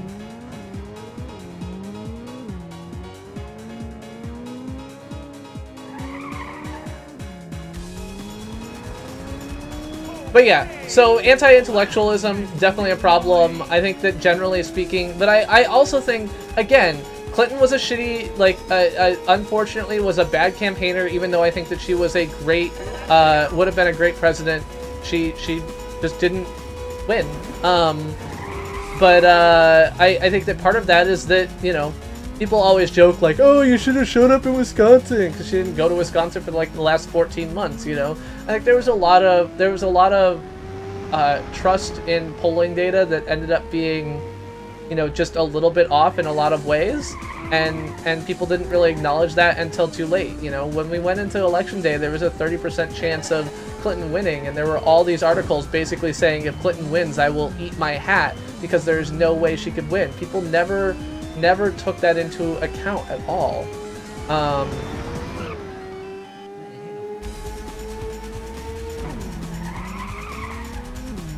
Yeah, his promises were garbage. He never planned to implement them. He doesn't care about humans.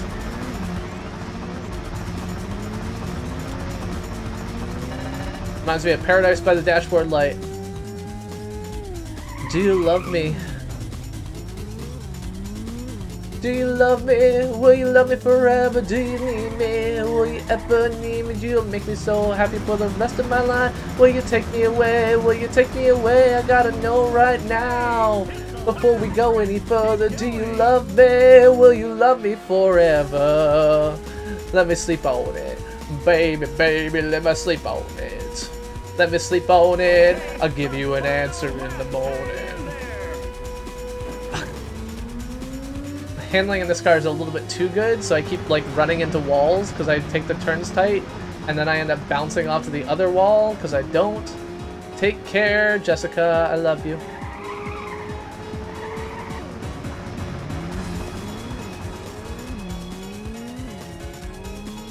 He has no idea how to do anything. He doesn't know anything about anything. Like, he has no idea how to be a politician. He had, like, the primary defense of his lack of getting anything done is he sucks at his job, which is not supposed to be the defense that you use when you're the fucking president.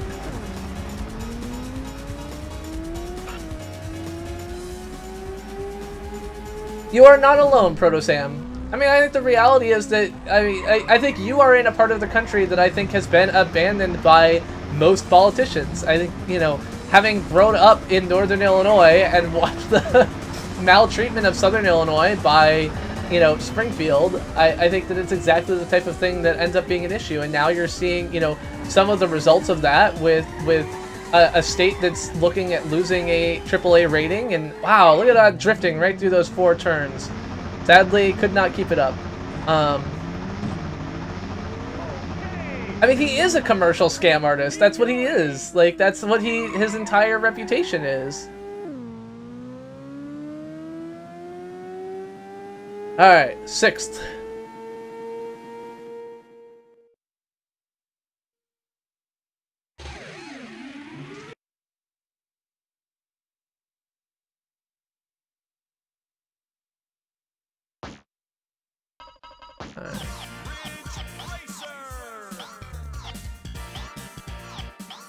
All right, everyone. 1 minute to go. Are you ready? The engines sound like they're ready to go. Are you all set? No, I don't think that... Brad already said it, but I don't believe that Libertarians will be a major party. Oh no! I'm sorry, Proto Sam.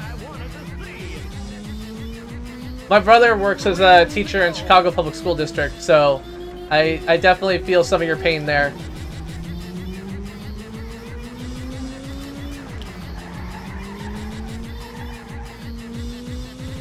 Hey, somebody's right on your tail.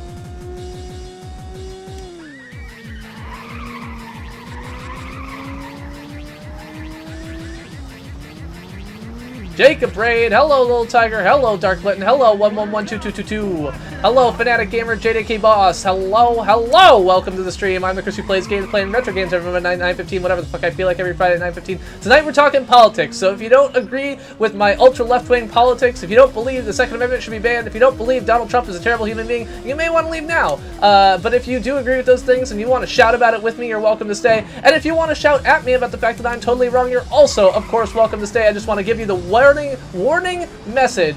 Politics rage is happening here tonight. I am angry and I am tired and I just want it to end.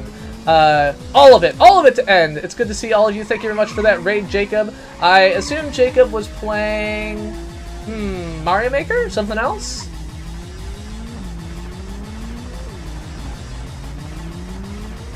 Whining. I sound like an auctioneer. Hey, bada swing, bada. Oh wait, that's not auctioneering. That's trash talking a baseball game. Do I have 150? Do I have 150? I have 150. Do I hear 175? Do I hear 175? No, the rant in 20 minutes is about YouTube content creation. I did not actually record a politics rant because I actually recorded a couple of little politics mini-VODs, but I wasn't sure I was going to stick with that, so. I don't think you're supposed to drift at all, Brad. You're supposed to break into the turns and accelerate out of them, and I'm not doing that. Link to the Past randomizer. Oh, yeah, I think I saw you doing that the other day. Is that, like, I was watching someone do that, and they were a ghost. And I was like, I don't remember Link to the Past having a ghost item. And that was very weird to me. But maybe there was a ghost item in Link to the Past, and I just don't know it. It does. The problem with drifting is that when you come out of the drift, you always drop to, like, second gear. You were the ghost the other day. Okay, I was watching that. Why were you a ghost? Is there a ghost item in Link to the Past? Ah, okay. Oh, that's right. So one of the things I want to work on is I want to work on like an emoji thing at the bottom of the screen, so that the most used emojis in the last like 5 minutes in chat get like displayed at the bottom of the screen, and whichever one was used the most is the biggest. And like the more emoji you use, the bigger they get. And like let people do that. And I will pick like the first emoji in any given chat message or something like that. Yeah. The only problem, there's one problem with that, is that the chat API doesn't actually have any exposure at the moment of the custom emojis. So like awesome and other things like that, I'm gonna have to somehow hard code. But yeah. Are they just tweeting like every 45 minutes? Gotta do lowercase, Van Helsing. I know your phone broke that for you, but...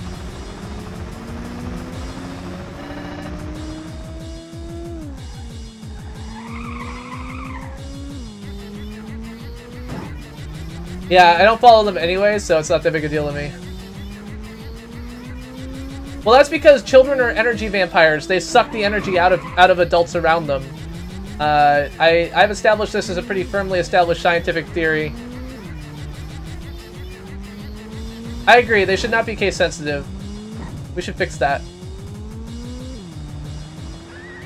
I don't actually think there's any good reason that they should be, because I don't think we should allow duplicates.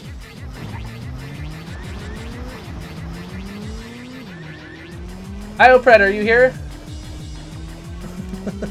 Every now and then he watches the streams. Okay, it's the last stretch. Keep going. I like that I just clipped him through a wall. That was good. Alright, I'm in 6th again.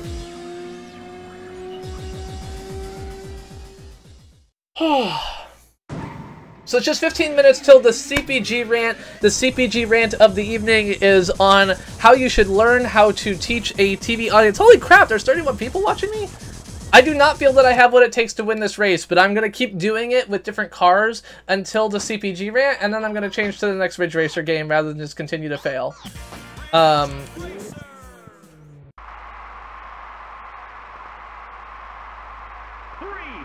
2, 1. I mean, I think Nixon wins on some fronts, but he wasn't that bad as a president. He was just kind of a shitty person. Like, I don't feel like, you know, I guess Vietnam War kind of sucks, but I don't feel like that was, you know, the work of one person. I don't think that was like Nixon. So something reads emoji. What was that? I don't think, oh right, it reads Gar, because Gar doesn't translate. Wait. Did I say red emoji? I thought something red emoji. I swear I've seen emoji red. Or was that only Gar? I think that Streamlabs might read emoji, and I need to add emoji reading from the standard set to my list. There's no reason I couldn't, because I feed the text into the text-to-speech algorithm, and, like, emoji have names. I just have to, like, take the Unicode data file or emojisources.txt file and, like, convert those things to names so that it will read them out. Take care, Dark Litton. Thank you very much for stopping by in the raid. Thank you very much. I don't know. Hoover got a dam named after him. He can't have sucked that much. I'm just gonna, like, drift here for a while. Drift right into a wall. But yeah, hashtag Lath for that $5 donation just to check whether livestream alerts reads emoji. Take care, little tiger. It was good to see you. I miss you. Like this, with my sad tears. That's actually just sweat, but it looks like tears, so it's good. Wow! Ugh! Thought I was gonna bump into him, and instead I clipped right through his side. Oh god, oh god, oh god, oh god! Ha!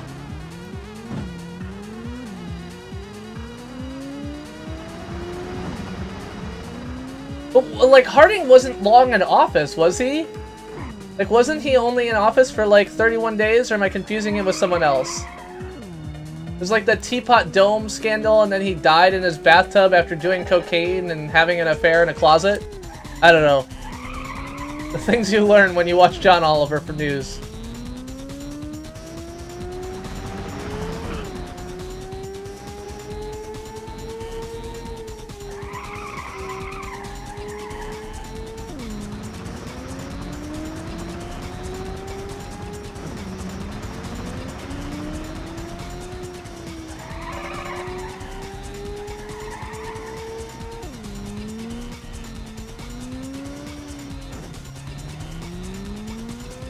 Okay.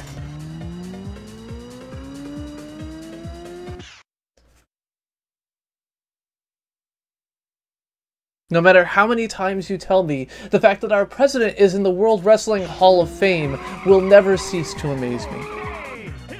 Just this weekend, Donald Trump posted a video of himself beating up a person whose head had been replaced with the CNN logo. Now, there's a bunch of things that are wrong with this. One, this means the video exists of Donald Trump beating up a person. Two, it means that someone replaced the head of this person with the CNN logo. And three, Trump tweeted it. Now, the first one is one that we all understood before the election. Donald Trump was involved in the Bash of the Billionaires or something along those lines back in the 1997 WrestleMania, 2007 WrestleMania? Something along those lines. Back in a WrestleMania back a while ago against Vince McMahon, who's the other billionaire who runs the whole wrestling, I don't know. I don't understand the whole wrestling thing. Brad could explain it to you. But, so, like, we knew this, right? There's only one president we've ever had who's taken a Stone Cold Stunner. Although apparently multiple cabinet members have received Stone Cold Stunners, so it's not like this is the most unreasonable thing. Wrestling as the soap opera for men has a lot of attributes which make it appealing to men, and people in power getting beat up is an appealing thing, right? So, okay, fine. This has happened before. One of the interesting things I learned in reading an article about this is actually that, you know, one, Donald Trump, who was put into a Stone Cold Stunner, which is probably the worst Stone Cold Stunner ever produced on wrestling, had never practiced that move before. It was a last-minute addition to the set that was added at the very end with no practice at all of this maneuver. Two, in the practice run beforehand, Trump, who was supposed to be beating up someone, you know, in the way that you do in wrestling, which is that you do a little bit of pulling of your punches and other things like that, went all out and beat the shit out of the person he was practicing with. A move that he repeated when he later did this. But now you look at it and realize that, so some, you know, anti-Semitic troll on Twitter put together this logo of Donald Trump beating up CNN and put it out there on Twitter. And okay, fine. Not Twitter, on Reddit. Put it out there on Reddit. Reddit, the home of anti-Semites and the alt-right. Like, the fact that Donald Trump retweeted it less than 4 days later is still kind of shocking to me.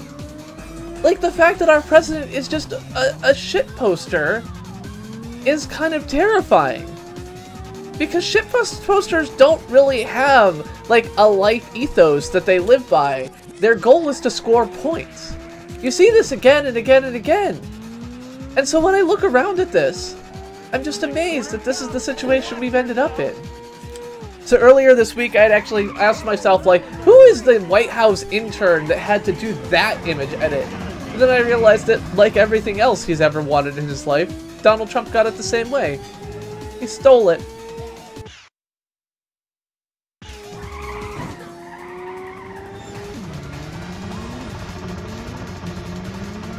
Oh, Reddit is too.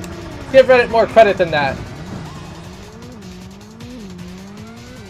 No, I mean, the Reddit is like the original home of the alt-right subreddit. I mean, you can also say that Vote is the home of the alt-right, although really that's more like child pornographers and pedophiles, so.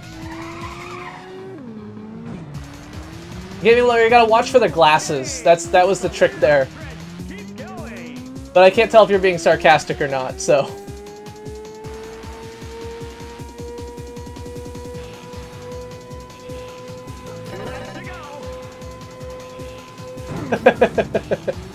I mean, it was a bad stunner. I know nothing about the Stone Cold Stunner, and even so, I could tell that it was bad. You know, it just looked staged and fake, which I guess was actually true of the entire WrestleMania thing, is that, like, there was a lot of people who said, like, this whole thing just feels kind of forced and fake, that McMahon and Trump weren't really selling it, so.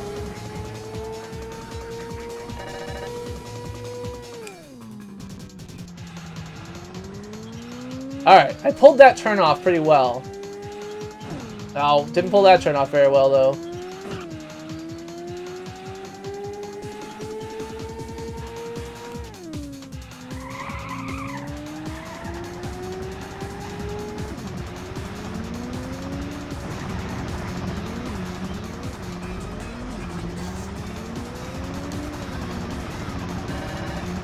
What was it called? The Bash of the Billionaires? The Billionaire... It was something of the Billionaires. That's all I remember. I read this article this morning and already forgot most of it. Yeah, there are lots of homes of anti-Semites. Yeah, like Stormfront at least is upfront about the fact that we are an anti-Semitic website. The reality is that on Reddit, people pretend to be, you know, reasonable and unbiased, and then are just like utterly assholes about it. So, alright, let's just cut all these people off right here, right now. Fuck. Did not get around him. Battle of the Billionaires. There you go. Ah! Ugh! I really wanted to at least come in something better than 6th. Not sure how that's going to work at this point. I don't know why I spun out on that turn. I was going perfectly slowly.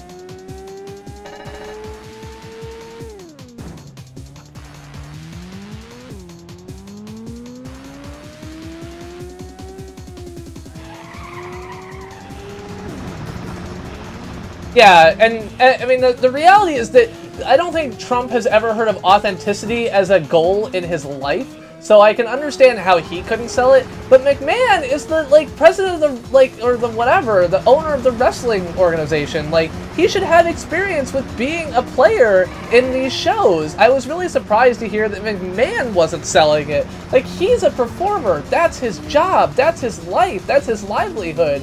And so that, like, the fact that it was so bad that, like, even he was getting called out is something. Okay, it's the last stretch. Keep going.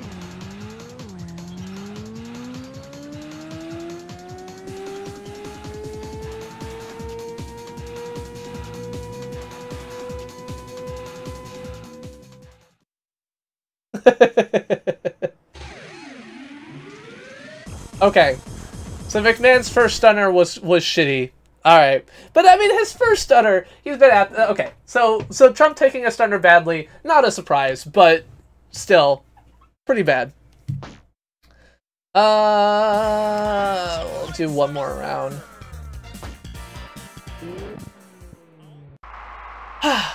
But yeah, no, I 3, 2, 1, go! I just read about that and that, like, just everything about that. But yeah, I posted on my Discord the other day. I was like, which intern had to do that? Like, which intern got the job of photoshopping CNN onto? I guess it's was it Sean McMahon or was it Vince? I don't remember who it was. But you know, which one got the job of photoshopping that CNN logo in? But then I found out that it was just Trump shit posting. Like, he didn't even create it himself. Like, he just, like, posted something from somewhere else on the internet. Yeah, better than 6. Better. Well, so I've switched to a slower car that I think has better traction.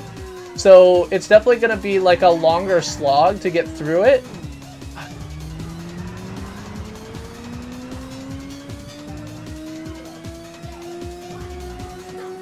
I mean, obviously Trump couldn't, but I thought he could, like, make his interns do it. Christy, Sonic Moss had to bail. He's off studying then.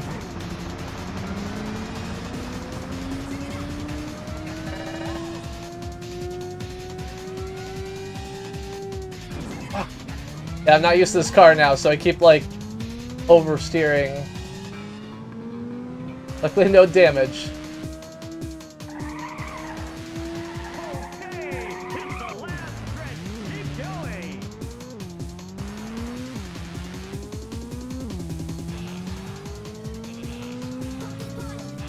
Drop the missile. Hello, Outsider, Kim Alexander, Casual Bird, and other Missile Dying Online Raiders. I'm the Chris who plays games. Tonight we're playing some Ridge Racer because it starts at 9:15 p.m. Eastern Time on a Monday. I play retro games. On Fridays, I play whatever I want to. Tonight we're going to have a CPG rant on how, as a content creator, you should make content that is inspired by the audience of television. Welcome, welcome. I appreciate having all of you here tonight. I will warn all of you that shortly after the CPG rant, we will be going back to politics ranting. We'll also be talking about Sinclair Broadcasting Group and what you should know about them as a member of this American society of ours. So keep an eye out for that. If you are a strong disagreeer with my left-wing political stances, you may want to be aware, as the title says, Political Rage Night is on tonight. I've been screaming about Donald Trump all night and will be continuing to do so. But until the CPG raid, which will begin immediately after this race, we're going to keep that down and just enjoy your company. So thank you very much, Mistledine Online Raiders, for being here. Happy to have you. Ryan Lee, Made Hose, Pa Creek. I'm sad I never saw you at VidCon, Pa Creek. I wanted you to be there, and you were not there.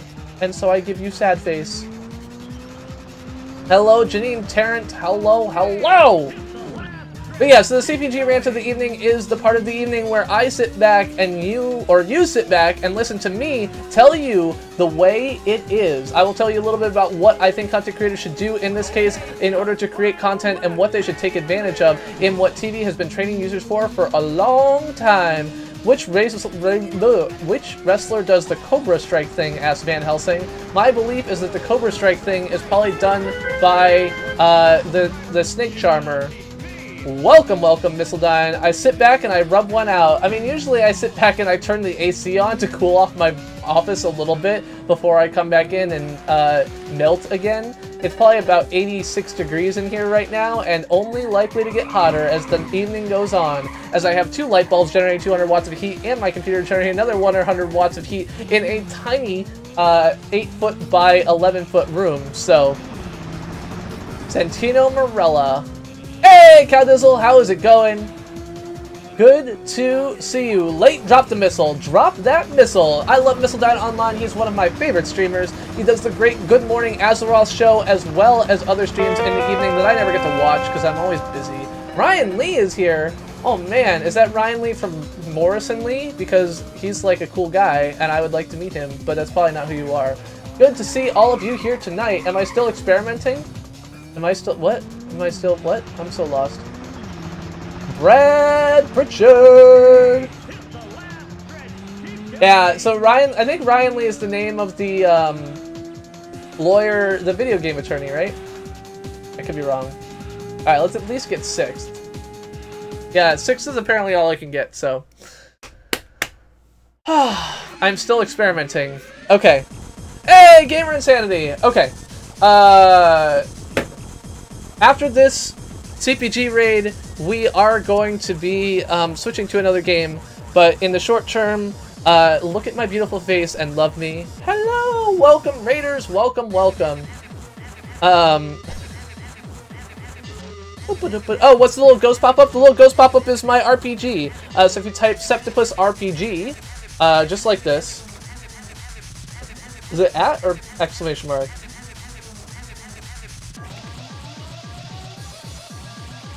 I'm still 10th to you.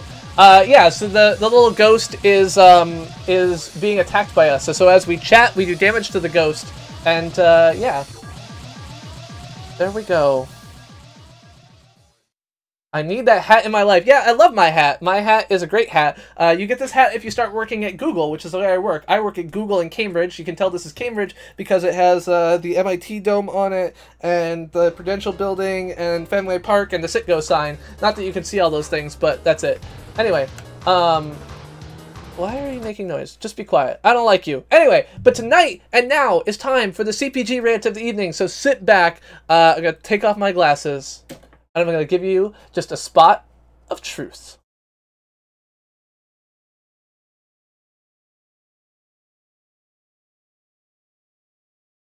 Your continued rejection of the standards set by TV just because content is on YouTube is harming you and your success.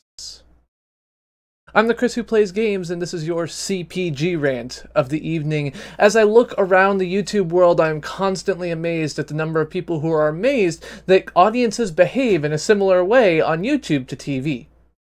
Now, the complaint is always, TV is taking over YouTube. Look, all these people who have great TV shows are being really successful on YouTube. And certainly that's true. It is 100% true that the late night shows and all these people who have teams of people who produce excellent content, especially comedy, are able to succeed over the average YouTuber because they have teams of people who are making great content. But it is also the case that there are so many lessons that can be taught to you by the TV that you've been watching for the past decades that you're ignoring.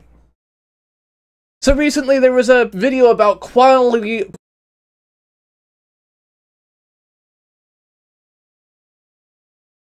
Your continued rejection of the standards set by TV just because content is on YouTube is harming you and your success. I'm the Chris who plays games, and this is your CPG rant of the evening. As I look around the YouTube world, I am constantly amazed at the number of people who are amazed that audiences behave in a similar way on YouTube to TV. Now, the complaint is always, TV is taking over YouTube. Look, all these people who have great TV shows are being really successful on YouTube. And certainly that's true. It is 100% true that the late night shows and all these people who have teams of people who produce excellent content, especially comedy, are able to succeed over the average YouTuber because they have teams of people who are making great content. But it is also the case that there are so many lessons that can be taught to you by the TV that you've been watching for the past decades that you're ignoring. So recently there was a video about quality over quantity on YouTube posted by Veritasium2 or something along those lines. And one of the top comments was from the Kyrgyzstan, something in a nutshell channel saying like, yeah, we used to be able to produce content once a month and now we feel like we have to produce content more often in order to appease the algorithm gods. Now we've talked a little bit about the algorithm and how on YouTube the algorithm is the audience. And when you think about it that way, you suddenly realize that, oh, if I think about the video watching audience, if I think about the audience that is typically watching video on other platforms, whether it's TV or Netflix or anything else like that, do people really want to watch a new episode once a month? One of the things that's changed about the Netflix way of distributing content, the produce all of the episodes at once, the binge watching once every year, is now a common and routine way to consume content. That major producers of content who are investing hundreds of millions of dollars spend 12 months out of 11 months and, you know, and 3 weeks out of the year producing their content that is consumed by consumers for 1 week. And for people on YouTube to say, oh yeah, it must be that YouTube hates us, or YouTube this, or YouTube that, is kind of missing the point. People forget. I oftentimes say that the average half-life of a YouTube user is about the length of one TV season. It's about 3 months. And I've seen this in my own audience. I can look around and see that my audience shifts from month to month to month as people drift in and out. And sometimes they come back. Sometimes they realize that, oh, I really wanted to be there. And certainly you have a core audience who's going to be there all the time. In fact, building that core audience and exploiting that core audience for the money. No, more reasonably connecting to that core audience and taking advantage of their feedback and criticism of your content is absolutely crucial in order to grow and be successful. But that does not mean that core audience is going to be all of your audience. Of course it's not. That core audience makes up literally your core audience. You have to expand beyond that. You have to hit things beyond that. And the rest of that audience, the audience that isn't going to be there for every show, the audience that isn't going to be there for every episode, is something that you're going to have to learn. It just comes in and out. Now on TV, we get one new show a week for, 10 to 12 to 13 to 26 weeks, depending on the type of show. On other platforms, we may see that they take a few weeks off. So for example, Last Week Tonight is right now taking most of July off and coming back at the end of July and runs from a February to October season and other things like that. These are all things that you see. But one of the things that you do see and continue to see is that producing content on a weekly basis allows your audience to know that you're going to be there and to continue to come back. And when you take a break for a period of time and then come back later, you're going to have that audience who's going to come back and consume that content in the next season. They're going to be refreshed and reminded and want to come back because, oh yeah, I used to watch them. I remember that. Epic Rap Battles of History is a perfect example of this. They've had 4 seasons of content. Now, Epic Rap Battles are not some kind of story arc. There isn't some kind of general trend that you follow through every season. Instead, they're individual episodes. There's no reason that if they could produce them in a routine clip that you wouldn't release them once a month and do it, all throughout the year. Instead, they do 12, releasing every 2 weeks. And I think that every 2 weeks may not even be enough because the TV watching audience, which is the vast majority of people in the world who've been especially above the age of 18, have been trained by TV on when it's going to be released and how to watch TV, are used to a weekly schedule.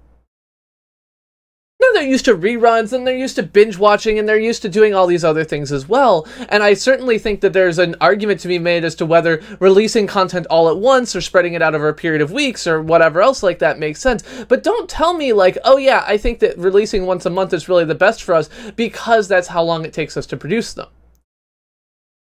No other TV is released when it's produced, with the exception of something like Saturday Night Live, which still isn't released like that because they have all kinds of pre-recorded content that they mix in from other, you know, commercials and everything else like that. They have a huge amount of backlog content that they reuse.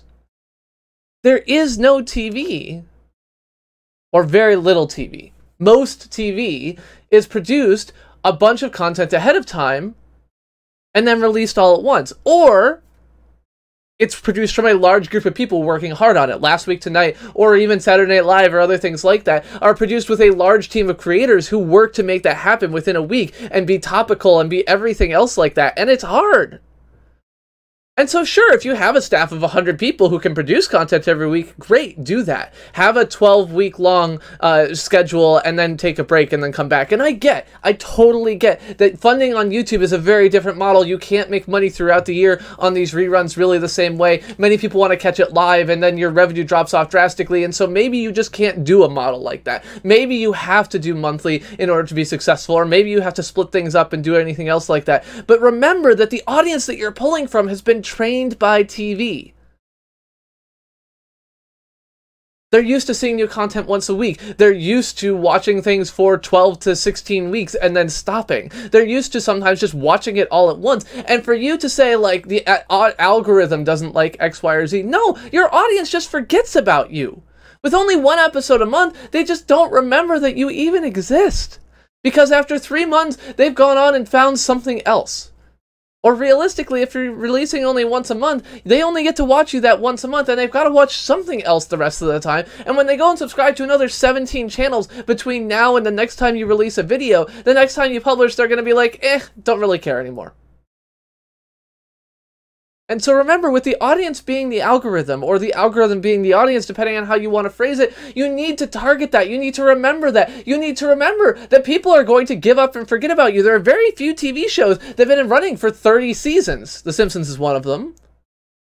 But most content changes. You have 4 to 5 to 6 to maybe 8 seasons of a show, and then it's over. And so when a YouTuber comes to you and says, oh, I used to be popular, and now the algorithm hates me. I mean, sure, but mostly your audience just got bored and grew up. The 16-year-olds who were watching you when you started making your daily vlogs are now 24 years old, and they don't have time to watch your daily vlogs anymore. The 16-year-olds who were watching you when you started playing Minecraft have moved on to playing other games because Minecraft is old. And I know it makes you feel old, but you are old. And so when you look around at these people who've grown audiences and then see their audience shrink when they don't change their content, you need to constantly be shifting and adjusting to that. You need to be constantly experimenting with bringing new audience in, because the half-life of one of your viewers is only 3 months. And yeah, for a while you were able to be fresh and keep picking up new people, but now you've gone through a lot of the audience who is interested in your content. You've hit a plateau and you need a new idea. You need to go from CSI to CSI Miami. You need to go from Law & Order to Law & Order Special Victims Unit. Yeah, that doesn't mean you have to go from Law & Order to I don't know, like, I can't even think of a show that's not like Law & Order right now, you know, to the nightly news. It doesn't mean that you need to go from Law & Order to, you know, Caillou. But you have to figure out a way to keep things fresh. And yeah, I know you feel like your life is fresh all the time because it changes and everything else like that, but your viewers don't. Your viewers are watching 7 other people just like you, and they've been growing up with you for months or years, and then they get bored. They get bored and they move on. I support a channel for $25 a month on Patreon that I haven't watched the last 4 videos because I know at some point I'm just going to sit down, and it's going to be an hour's worth of content. I'm going to watch through them all, and I'm going to be done. Bam! So when you think about the way you produce content, and when you say the YouTube algorithm punishes us, remember, your audience grew up on TV, unless you have an audience that's under the age of 18. They grew up on TV. And even 13 to 18-year-olds still watch 2 hours of TV a day. They're used to the way TV works. They're used to binge watching content now. They're used to seeing stuff every week. They're used to seeing seasons that stop and come back and start. And so when you think about your content programming strategy, keep that in mind. You can't do the same thing every week or once a month and expect that your audience is going to stick around. They're not. They're going to forget about you. And they're going to move on. And yeah, YouTube isn't TV, but there's plenty of lessons we can learn from it. I'm the Chris who plays games. Be more like a TV creator.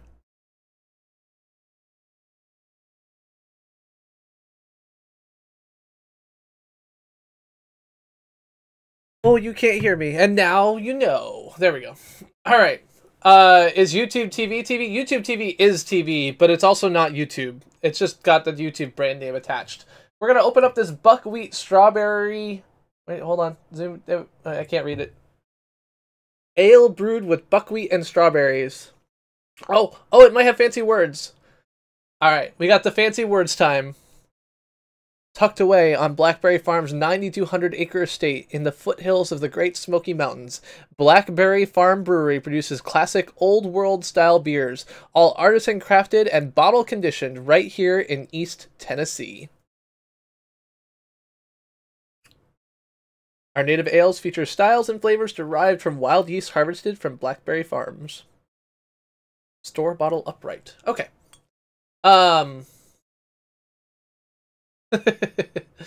Fresh Prince reruns. There you go.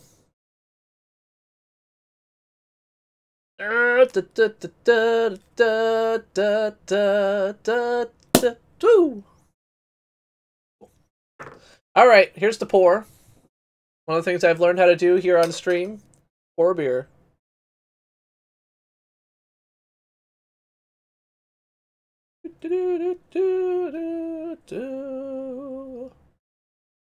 Although with these ales, it doesn't end up being as much of a problem as it does with like the Hefeweizens, which will fuzz forever. Ooh, fireworks.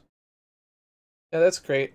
In a urban area, I can't imagine what would possibly go wrong. Boom. I mean, so I think that may be true, but the reality is that the average 15-year-old still watches a lot of TV. Oh, there's some like thingies in this.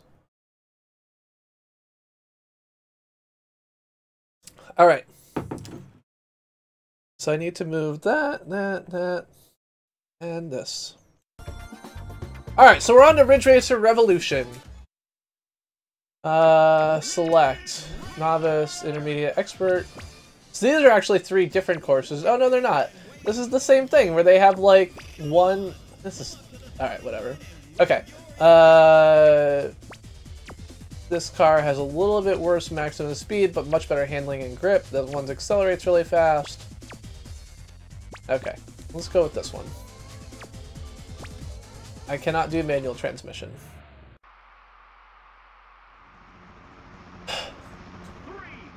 So we're still in a world where, although many of us have siblings or family or other things like that who have basically never watched TV on TV, it is still the case that there's a lot of people who watch TV on TV.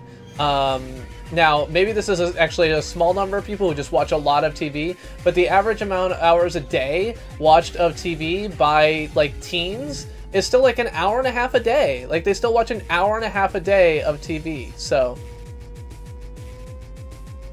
I mean, the reality is that cable news is another thing to learn from, right? Like, they've learned how to get the clicks. They learn how to get the eyeballs. As much as I abhor the 24-hour news cycle and the way that it has debased our ongoing, like, reporting and journalistic integrity, I also acknowledge that if your goal is to get eyeballs, it's there. By the way, Mikey L. the Gamer, you were thinking this is targeted at you. It's not. If you want to do this for fun, do it for fun. Don't feel like you're obligated to be, you know, X, Y, or Z. But I see anytime, if you're going to complain, anyone who complains, the algorithm doesn't like me, that rant is for you, and many of my rants are for you. I don't get upset at people who choose not to care. That is totally fine and supported and reasonable, and I will stand behind you till the day I die and say that you can do that all you want. But I do get very frustrated with people who are, you know, complaining about the algorithm, the algorithm, the algorithm. The algorithm's the audience. The audience wants you to have content on a regular schedule that they remember. The algorithm, the audience has been trained by years and years of watching television from the time of Saturday morning cartoons to now, that like shows come on at a certain time every week. People learn these things, and so to avoid that is a real thing. I remember that I would get so excited about the drop of the new tabletop episode. I got death threats because I delayed the launch of the Joe Rogan podcast for 2 hours. Literally, I got death threats because people thought I delayed the release of his episode. I didn't, but they thought it. Yeah. Doesn't upload regularly, plays old games, doesn't engage, doesn't, you know, cater to an audience, like, does different things all the time, doesn't have a schedule, you know, has content that no one wants to watch. I know. I actually had 2 coworkers who went to VidCon, and they were like, I didn't really get anything out of this for my job, but I'm totally going to start a YouTube channel now. I was like, awesome. Do it. Like, I feel like every YouTube employee should go to VidCon once just to have that happen. Because a lot of them won't do it because, honestly, making videos takes time and effort and is hard, but...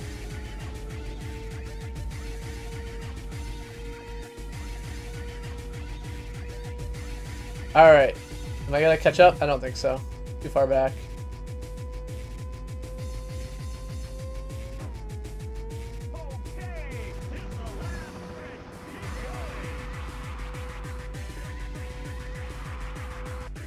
I mean, YouTube sends employees to VidCon for tons of different reasons. You know, you say this would be useful for my business, so...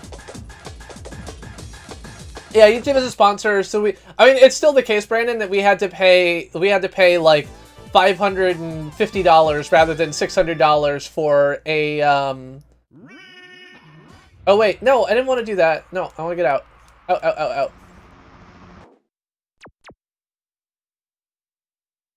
So yeah, we sponsor VidCon, but we also,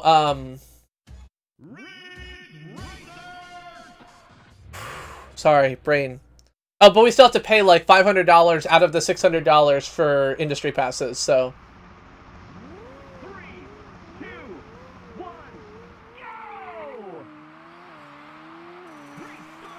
go! Now, as far as YouTube sending Gar to VidCon, I think that, I think Gar could have gone if he wanted to. He would have had to ask. But I think that if he had gone to Dan and been like, hey, I want to go to VidCon, there's no... I highly doubt Dan wouldn't have been able to make that happen somehow. Snapneck Raid. Hello, Nico Plays. Oh, it's Born Depressed. Hello, Born Depressed. I mean, I say as if he's going to hear this, but he won't. Because he's not here yet. Oh, yeah, there he is. Hello. Hello. Good to see you, Born Depressed. I am not so in a dress. I can't make up words to songs, but I sing them all night long. I am driving in this car. It is going oh so far. I hope it will go so fast, and then nobody will kick my ass. Tonight we are on a mission. We're gonna win this winning condition. That's the way we wanna play, and I don't know which way to say that I love you. You Snapneck Raiders, I love you, even if you're in some waiters.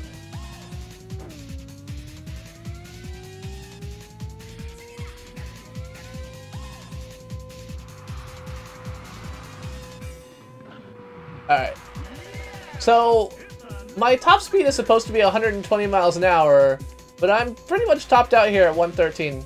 Waders, W-A-D-E-R-S, they are they're what you wear when you go fishing, when you walk out in the river. Or trudging through swampy hunting grounds, I guess. I got bars. Girls go to Mars to get more candy bars. Guys go to Venus to get more penis. Wait, no. Did I do that backwards? God damn it. Stupid nursery school rhymes. Fuck. Do not drive into walls.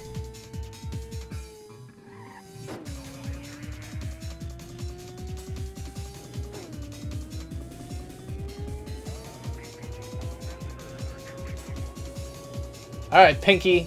You're coming with me. Hooah! Whoa, God.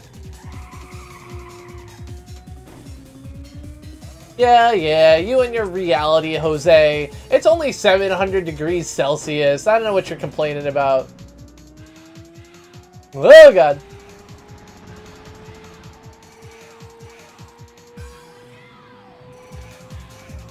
Alright.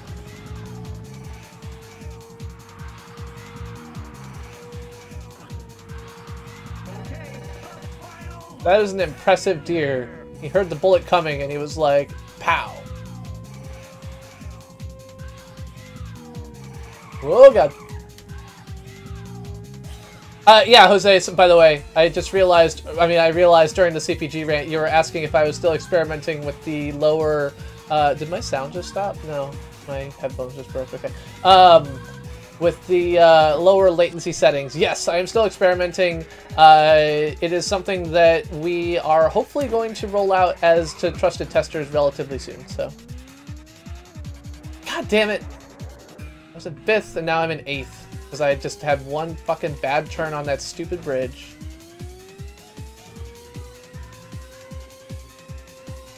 Oh, God. Oh, God. Ugh! Fuck you, cars.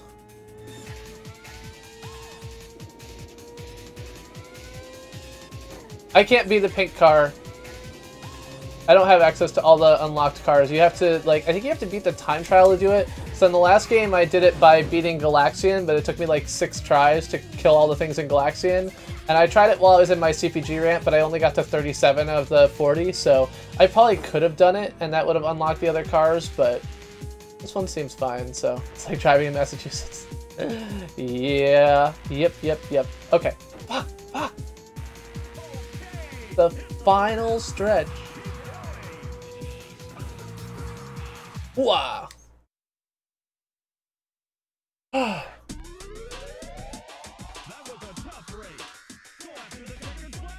I like that my first lap time was my best lap time.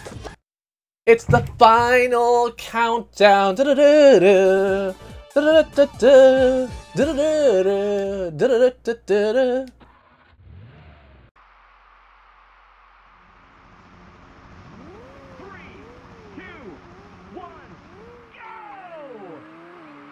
Get back here, cars. Great start. I'm in 12th. What do you mean go for the lead? Screw you. I don't know Goodbye Horses. That's not a song I know. Okay. So, again, anyone who does not agree with my political leanings, you are welcome to stay, but be aware that I'm going to be ranting and raving and angry and pushy and everything else like that. So, this is your warning. If you do not agree with my political views and do not want to argue with me, now is the time to bail. I'm happy to have you argue with me if you want to, but you'll probably be upset, and I don't want to ruin anything, so...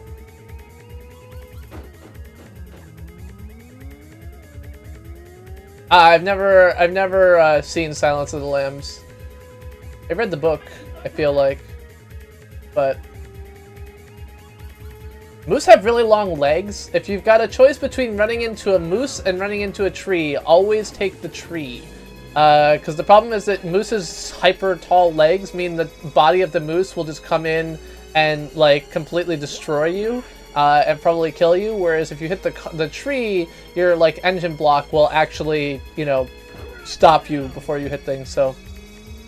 It only got there a minute ago, Brandon Dwayne. A minute ago it was zebras, so I swapped the zebras for drone footage. It's one of those things I can do with my fancy stream deck. Alright, so I was a bit slow on that lap relative to last time, but if I can get to 131 on all 3 laps instead of going up the chain every time, I still have a chance. Yeah, the zebras look a little bit different. I love the Stream Deck. For sound effects, though, it's not super great because you can't really, I don't think, and Jose, you have one and could correct me if I'm wrong, but it's kind of difficult to hook it up to play sound. If you have like a hotkey that you can push to make a sound happen, you could do that, but you've only got 15 buttons, so you'd have to like, yeah, and you could have folders, so you could have like a sound gags button and hit it, but it's not really great, and I'm not sure how useful it is, so... so there's still room for like audio playing to be integrated, and I hope that they do that. But I love it. I think it's awesome, and I'm really enjoying it. I think that they did a pretty nice job at a first cut pass, and I'm looking forward to seeing them continue to expand it in the future as they add support for more things. One of the things that I'm looking forward to is them adding kind of API support. So they have like a URL action, so you can actually use the Stream Deck with live stream alerts to do some things. So one of the things I can do, for example, is replay my most recent alert. Oops, that was the wrong button. So like that's something I can do to pull that back up, or I can send chat messages or other things like that because I wrote the code for that, but I don't have the ability to like make a nice easy drag and drop UI from live stream alerts, which is what I'd really like to see and what they're apparently working on. So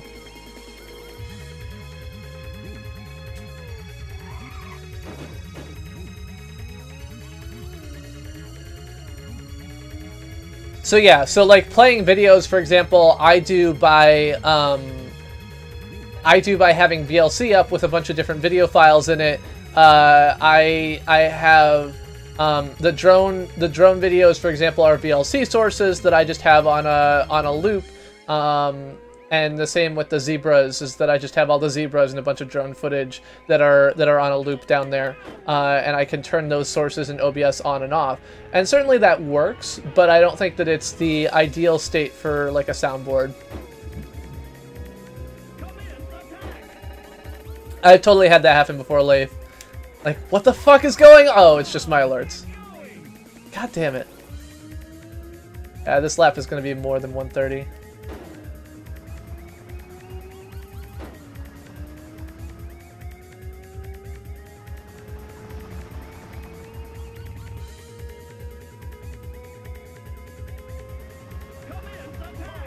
Alright, have I scared away any political disagreeers that want to leave?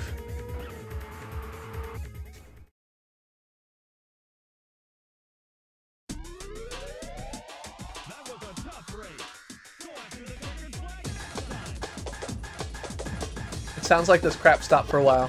I don't know what she's talking about. I assume she means fireworks. Oh. Well, if you want me to stop, I can stop, I guess. I'll do the expert race for a little while. Yes?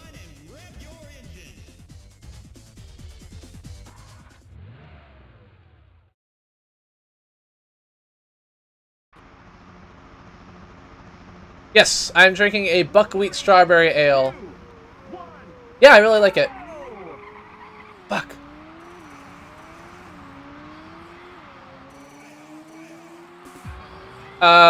Born Depressed, I'm sorry, what you want me to check in has scrolled off the screen.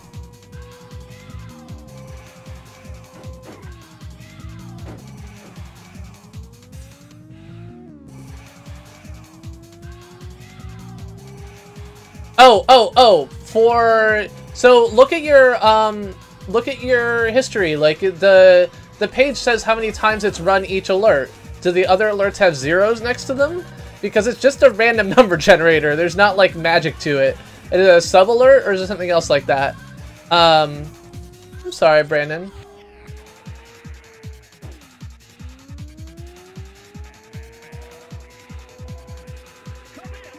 Oh god. Isn't that nice, Eric? See? See? I'm doing good things.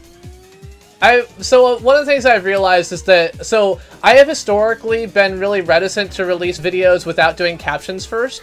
And so like I have always been like, oh, I haven't captioned this, and it takes me like about 45 minutes to do good captions for a CPG rant. But the reality is that with my audio at this point, the ASR captions, while not perfect, are like totally passable for most people to get something out of, especially if like a member of the captions team uses a cochlear implant and has you know, and there's the automated captions. And I think that for her, for example, I think that they're totally reasonable. For Ken, who's actually deaf and doesn't use an implant, can't, I guess, you know, I think that you can get a lot out of the CPG rants just from the ASR, just because at this point they're pretty good. And it's a trade-off of like, do I not have information in the world, or do I like let it go with that? So, there you go. You found it. Good. So I have historically like held off just because of that, and I've decided that I think that I'm going to go with the rule of thumb that I want to publish the information.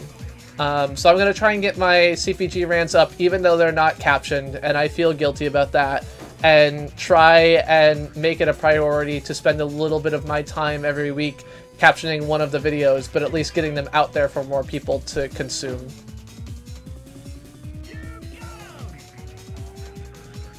But yeah, so what Eric is commenting on is that I actually set up my CPG rant that I recorded earlier today to be published at 11:30.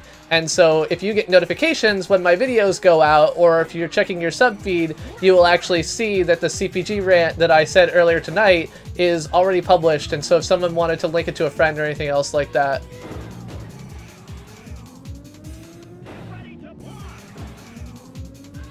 That rule of thumb story is like, I appreciate that you've got the Boondock Saints is your source of truth, Cowdizzle, but that actually has no bearing on reality. It's been referenced in like 2 court cases over the years, but with no approximate bearing. And in one case, it was like explicitly quoted as a false story. So, okay. I did get criticized by, or I did deal with like this long conversation on Twitter where someone was insisting very clearly that this was a real thing, and that you should never say rule of thumb, and everyone else was like, you fucking idiot.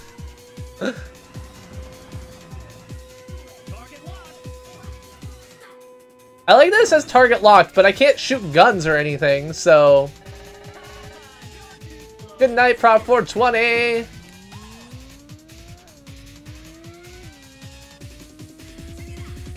Okay. Jess thinks that Boondock Saints is a terrible movie. I like it.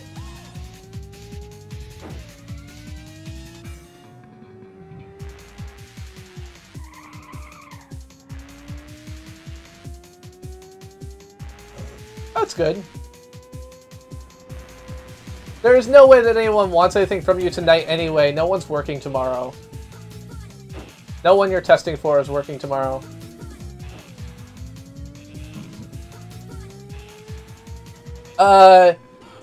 No, Born Depressed, you just have to copy them. So, Born Depressed, my belief is that donation alerts don't support randomization, only sub-alerts do. So that is probably why it is not working. It's because I never implemented the feature that you want, so. Do you have due dates tomorrow, though?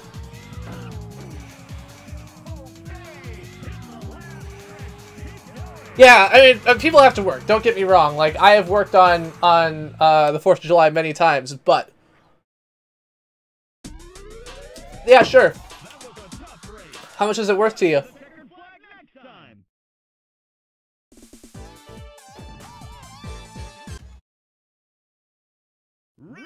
There's fireworks outside again, I think. 3, 2, 1, go! That was a nice start. 3 laps to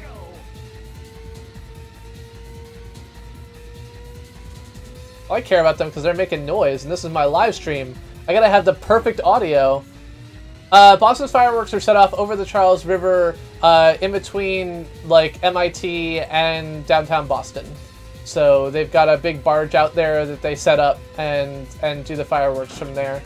It's pretty cool, actually. They do a lot of reflection off of the like the Prudential Center and other stuff like that if you've got the right angle on them, which is pretty cool.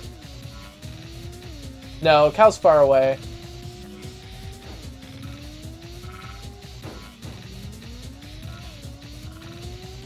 So, I was commenting, Jose, that one of the problems that I have with any drone-related fireworks work, there's two things. One, I don't feel safe flying anywhere near Boston's fireworks because there's so many helicopters and planes that fly pretty low over the fireworks.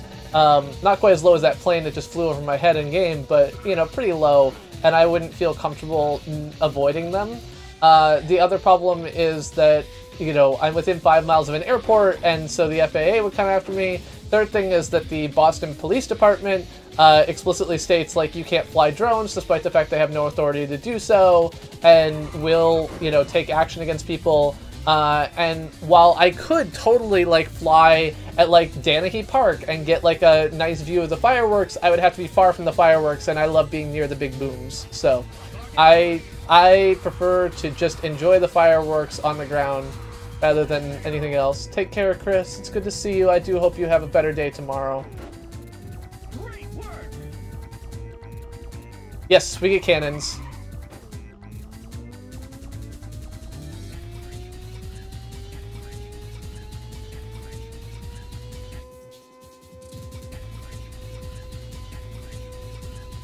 Oh, Cal, someone was like, a friend of mine works on ProPublica on their Represent project, where he works on doing like campaign finance transparency work on making the campaign finance data more available.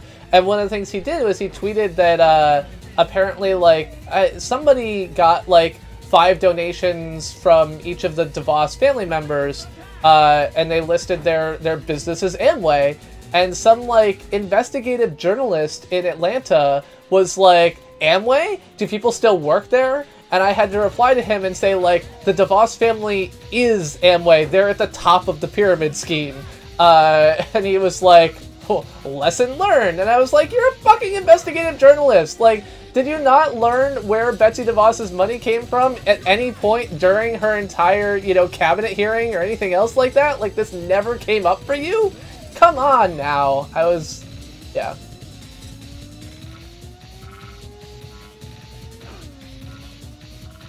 So yes, the fact that he did not know that the DeVos family started Amway kind of made me cranky.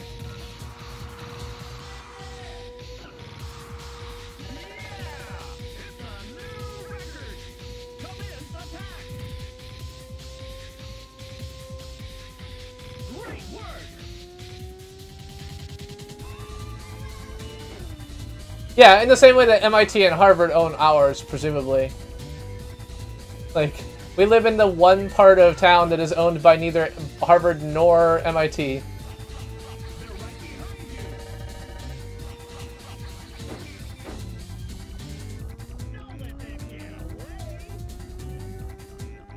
Did not know that.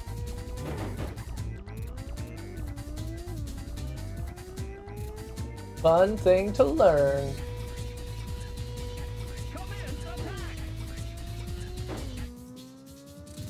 I just blame the render distance, Brad. I mean, a lot of these rocks are also appear to be structurally sketchy to me, so...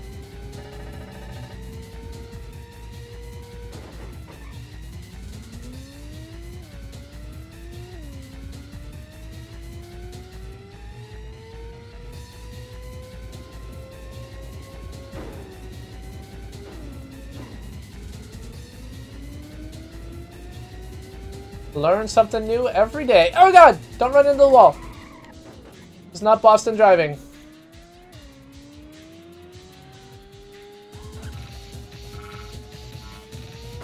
Oh god! Yeah. Come on, come on, come on. Give me 6. Give me 6. Alright. Not good, but... Congratulations, Born Depressed. What was I gonna do? Flickr, photos, tags, fireworks.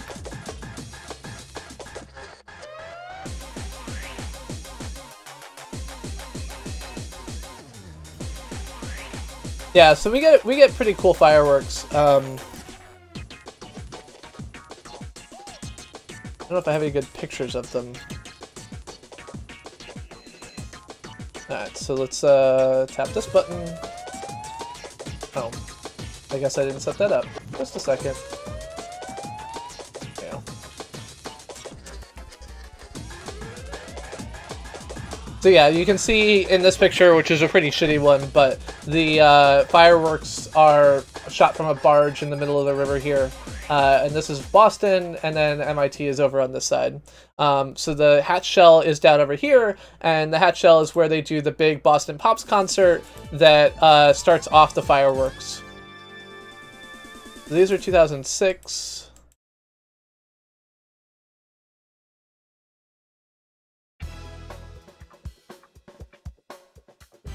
Oh, and that's just back to 2005. Okay. Let's see if I can see if there's any more pictures in here.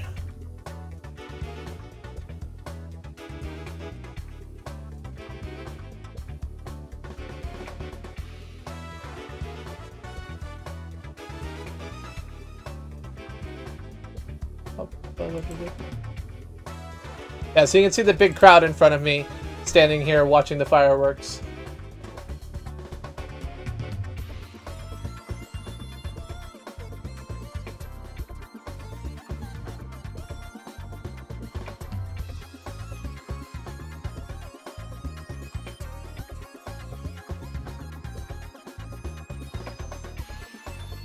Anyway. So yeah, that's our fireworks. They're pretty great. Our fireworks are crazy, although I don't know what they're going to be this year. The guy who runs them is, like, retiring, and no one was really willing to take over for him, so I don't know.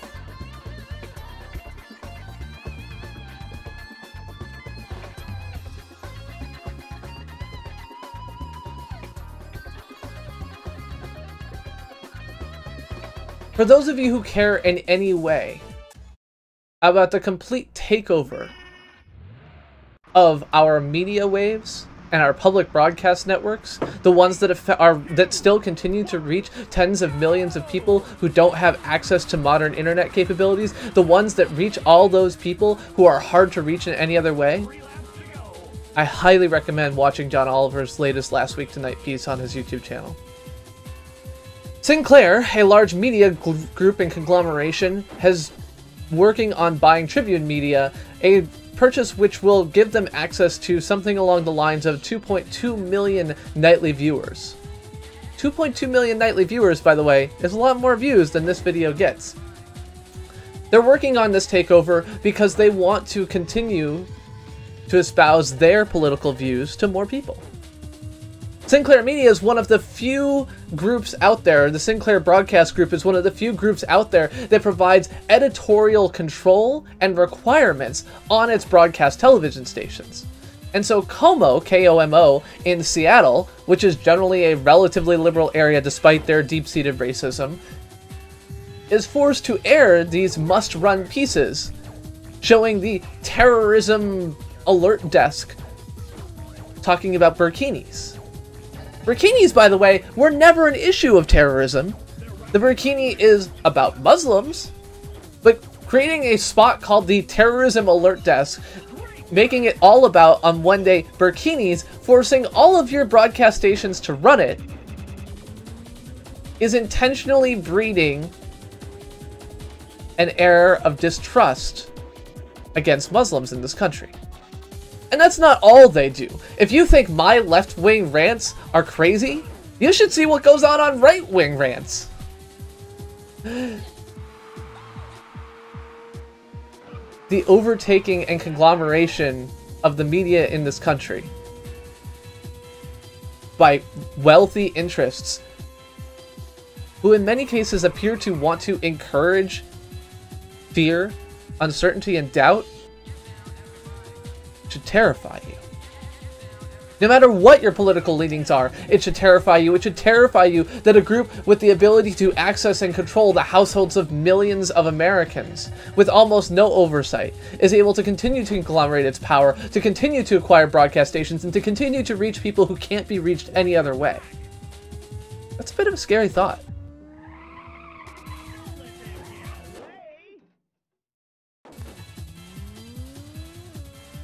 Yeah, no, absolutely. I will say that Somerville does do fireworks the night before, so I think Somerville's fireworks are tonight, but they don't technically border Boston, but they are nearby.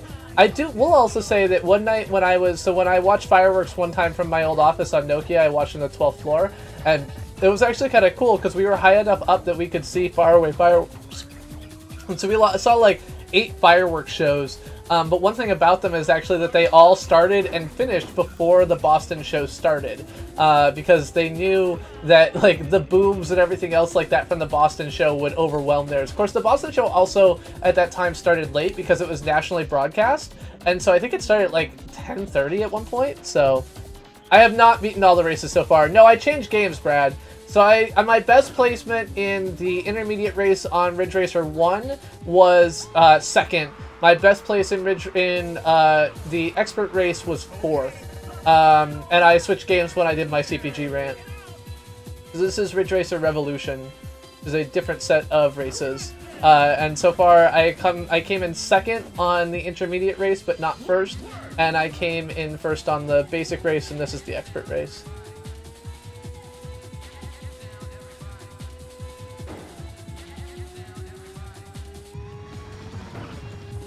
Oh, they did them on the 29th of June this year? Usually they do them on the 3rd, I thought. Okay. So they did them a week early. Yes, Oni, I have looked at television age statistics in the last 10 years. I looked at them last Sunday. There is absolutely an increasing amount of television usage among older generations, baby boomers, etc.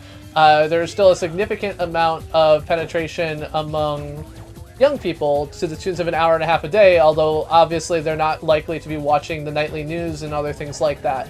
The overtaking of these media conglomerates is really, though, about the affectation of the disaffected, as usual. So the people who can't get broadband internet, the people who can't get access to YouTube and other sources like that, the people who are still watching broadcast media are oftentimes the people who don't have any other choice. They can't get cable, they can't get anything other than their public, access television, because we have put absolutely no effort into improving our nationwide data delivery infrastructure despite our moves into the information age over the past few years. And so we have this entire underclass of people who only have access to dial-up internet with no possible way of watching a YouTube video or getting other information, which are taken over by these Fox News channels and other things like them. Okay, I don't think that I can win this.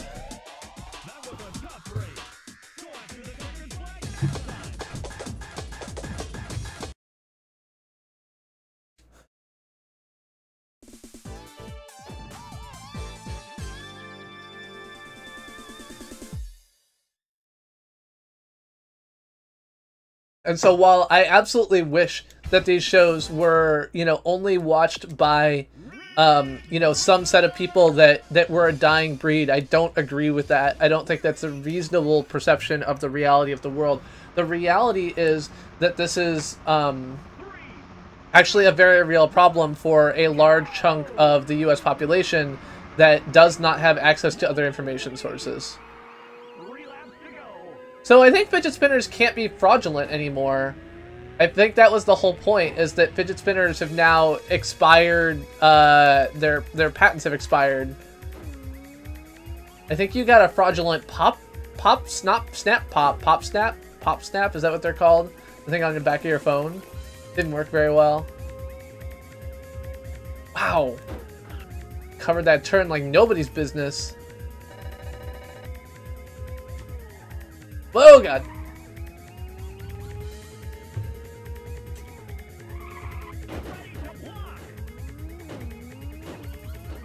Yeah, so people have to rely on broadcast, they have to rely on other things like that. And I think that, like I said, there are 2.2 million people who are watching these broadcasts, and while that audience may be you know, limited to people who are older. I think our younger population is obviously being affected by this as well. We're seeing it via the Fox News takeover. We're seeing it via, you know, the Russian spam bots that take over and pass on messages. We're seeing these things proceed, and like active interference in our electoral process is ongoing. And honestly, again, I highly recommend watching the John Oliver piece in its entirety. It's about 25 minutes. It's on his YouTube channel. But it's scary, the types of shit that they're trying to push. And I realize that it's a similar flavor to the Fox News bullshit. But the Fox News bullshit at least is self-selecting, and you have to, like, it's a cable news channel and other things like that. The reality is that, like, good media costs money. You know, the New York Times costs money, the Washington Post costs money, the Wall Street Journal costs money, the Financial Times costs money, Forbes costs money. Okay, Forbes isn't good journalism. But, you know, like, all these things are cost money. Breitbart is free. Sinclair's must-run pieces are free. You know, this information is that is heavily biased in one direction is free, and even in places where you know, you wouldn't expect it, you're being force-fed this content without it being labeled as being from a parent entity by your local news. And local news is still part of what changes the world. It changes perception, and they do local investigative journalism. And to have that taken over by this, you know, like, somewhat shady, ultra-conservative rag that literally is willing to put, you know, hey, you fucking snowflake, well, without fucking, hey, you snowflake, you know, you don't get a safe space. Just because you want one doesn't mean you get one, blah, blah, blah. Like, on national TV? Come on! This is as bad as Trump and his fucking, like, wrestling tweet. Hey, gamer girl. Oh, it's the AP is a good media source, but access to the AP wires isn't free either. So AP is good, but they don't publish everything that they do. I mean, basically you have to pay for access to the AP wire, so they publish their breaking news and other stuff like that. But otherwise, if you're like a journalism piece, you have to pay for access and other things like that. I think. I mean, maybe they give everything away for free now, but my understanding of their business model is that they're wire services and you have to pay for access to that. They don't publish everything. So you have to find AP news sources reposted on other websites.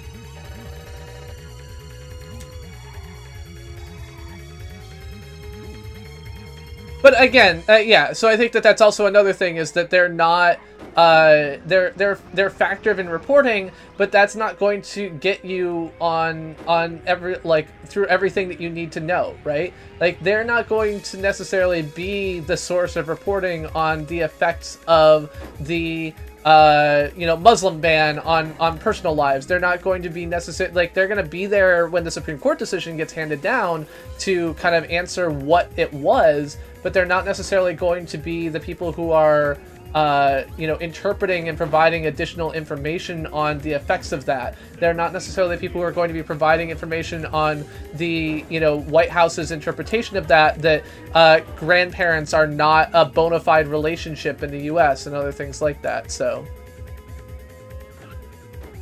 Also, is the Steam sale still going on, or did I miss it?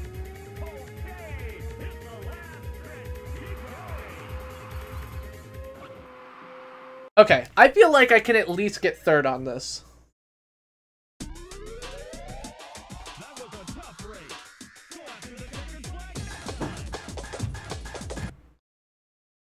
July 5th, okay.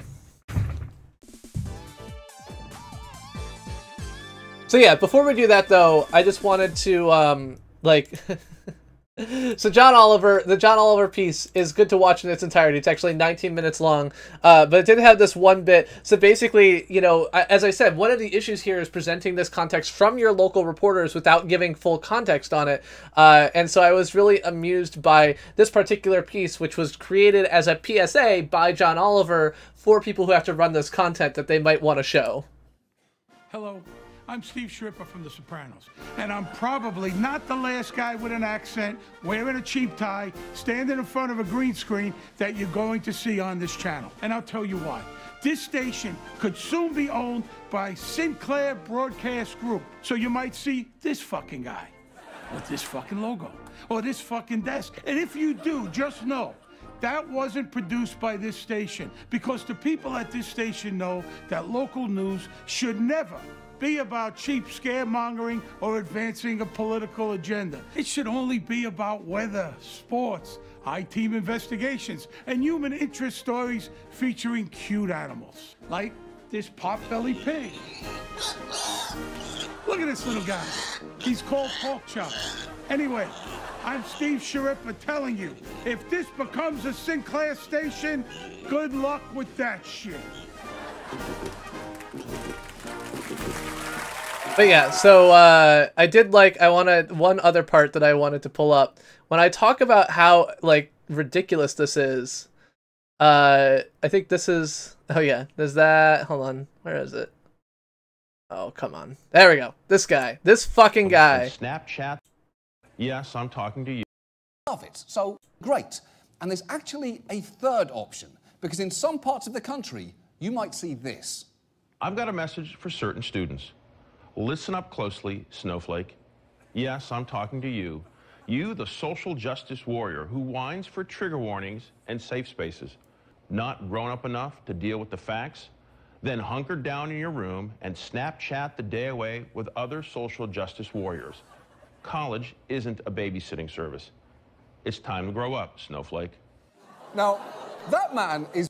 So yeah, this is the type of shit that a station which is bought by Sinclair will be forced to run by their agreements, and I feel like that's fucking bullshit. Like, if your local news organization has forever made its existence around being, you know, like in Seattle, nobody wants to see that shit in Seattle. I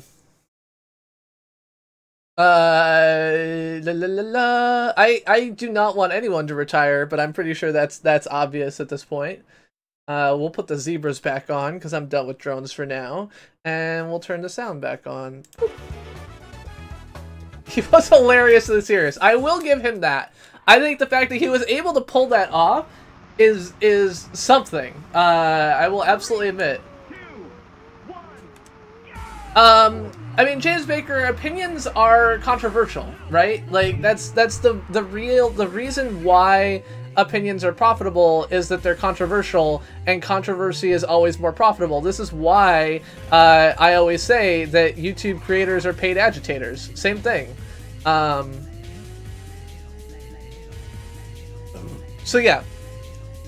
The lack of broadband infrastructure in this country is a fucking crime and travesty. The lack of open access to good investigative journalism and reporting to those who are underprivileged is a travesty. I think that YouTube does at least some good in the world by making a fair amount of information like what you were just watching available to the world, but it's no good if you've only got dial-up. And there are people who only have dial-up who can't get access to cell phones, who can't, like, from their home, who can't get access to this technology for cost reasons and just because of simple raw availability. And that is a fucking travesty in 2017 that there are people in this country who can only get dial-up, and that we have basically declared that broadband is a solved problem. That as a political position we've said we don't need to do anymore is garbage.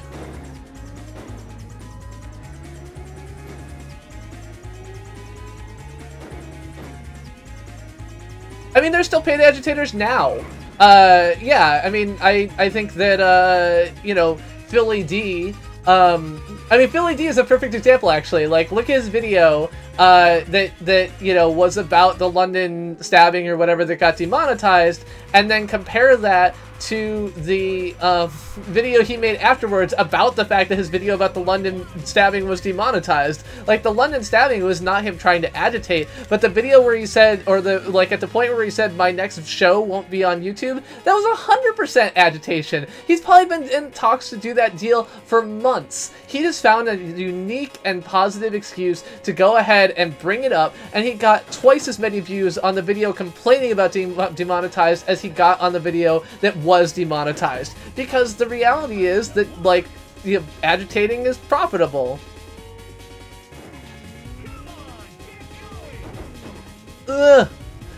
So opinions aren't, so opinions plus entertaining is the question, right? So Alex Jones, much as I hate the man and think he is a despicable human being, is, like, watching him get red in the face is still amusing.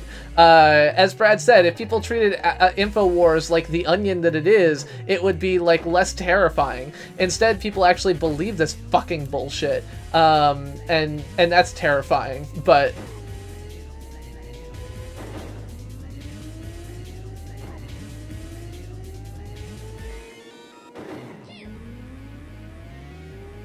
Well, it's not just political commentary either, Brad. You know, sometimes it's just, like, raw facts. I think that, like, climate science is an example where, you know, if all you've got in your, you know, access to for media at home is 3 broadcast channels that come in over the air, I think that you get a very jaded view of the world. I think that you get stuck in this view, and it's easy to look at it and say, well, this one says this thing, and this one says this thing, and this one equivocates between them because they want to, you know, pick up both audiences, and you have nothing else to do. You can't look it up. You can't do anything else like that. In many cases, you're in an environment where people are denying that anthropomorphic global warming is a thing at your school or other things like that. So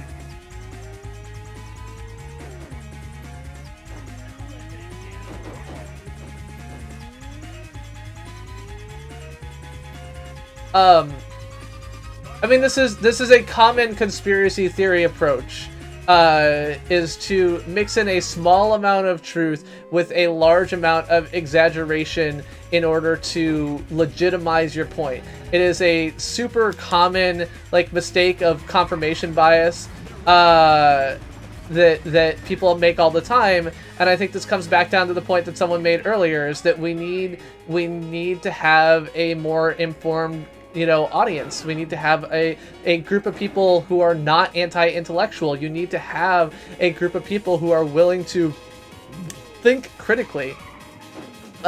So this is like a common, like, this is the Louise Mensch, like, bullshit on the left, is always like, oh, like, she said this thing, so I'm gonna believe everything else she said. It's like, yeah, well, she said that thing by literally copying it from every other blog on the planet. We all knew that. It was on the schedule. It was on anything else like that. There you go, James Baker.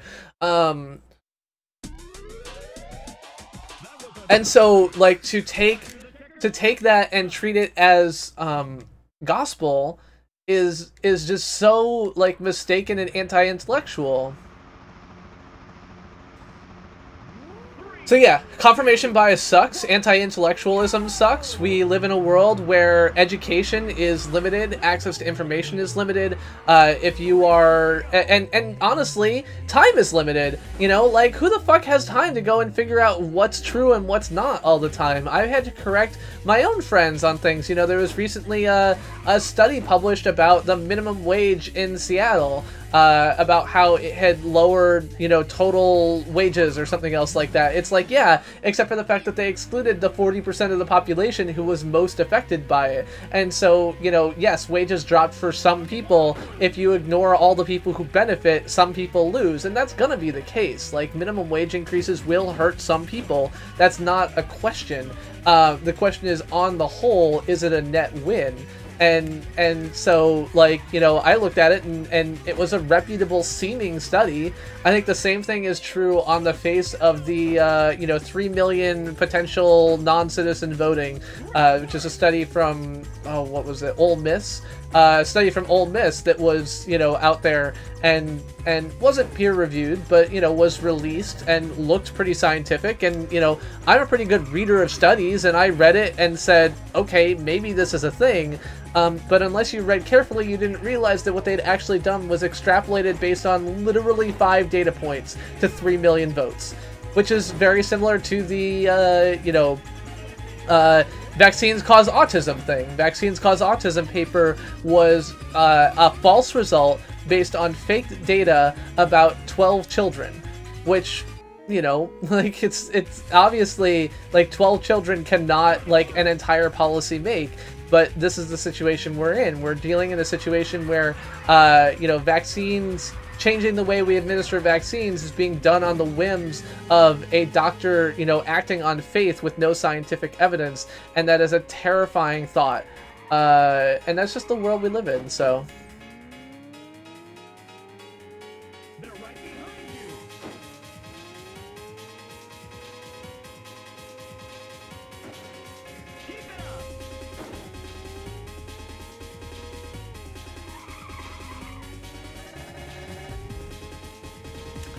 And I will admit, like, I am 100%, like, it is possible to be wrong at times. It is possible to be tricked. And the reality is that, like, con men and shysters are a dime a dozen. Look at our fucking president. And so, you know, this is a thing. This is a hard thing to figure. But at the moment, the shysters are winning. The shysters are winning, and they have taken, what, 36 governorships. We're literally like on the verge of being able to massively rewrite the Constitution with a single party. We're okay, not quite. I think Senate has to play a role, if I remember correctly. You need like 75% of the Senate as well. But it's a scary position to be in. On the autism and vaccines thing, I don't think so, but maybe. It wasn't something I'm aware of. But I'm not uber well versed. But even after being like having his doctorship removed, having his license to practice medicine revoked, he was still out there like passing bullshit off as true. I mean, it's just terrible. Terrible and terrifying.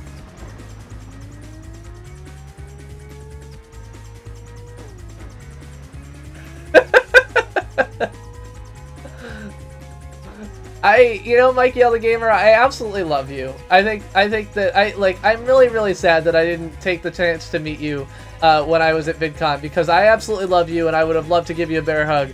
I love your contribution, so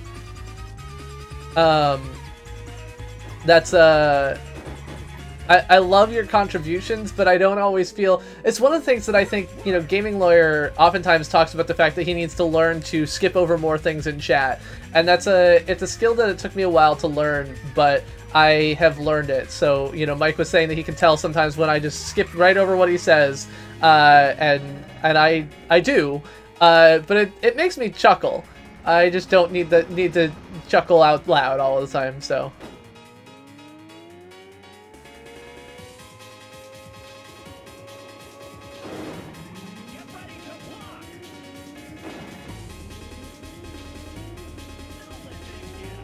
Ah, okay. So yeah, commercial fraud in addition. Awesome. So yeah, literally a con man. He lied about his results on a very small number of children and has basically, like, effectively infected thousands of people with measles as a result. Awesome work, dude. Good job. Fuck you.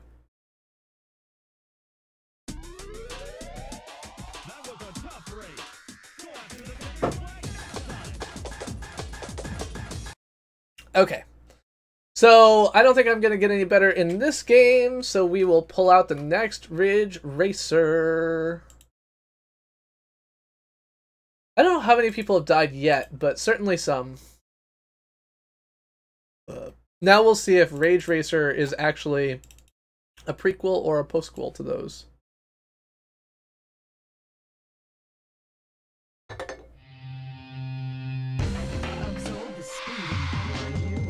This looks new. Alright. Rage Racer. Do the Grand Prix.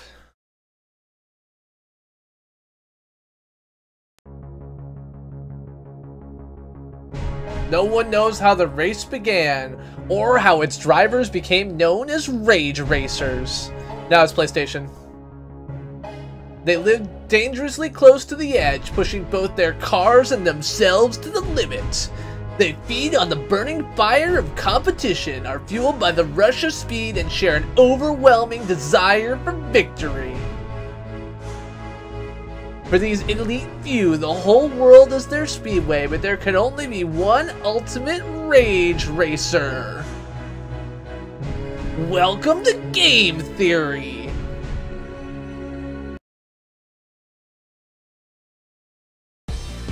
I'll sound like MatPat if I want to. Can't make me. Okay, I can't buy a better car, I think. Start your engines and let's get it on.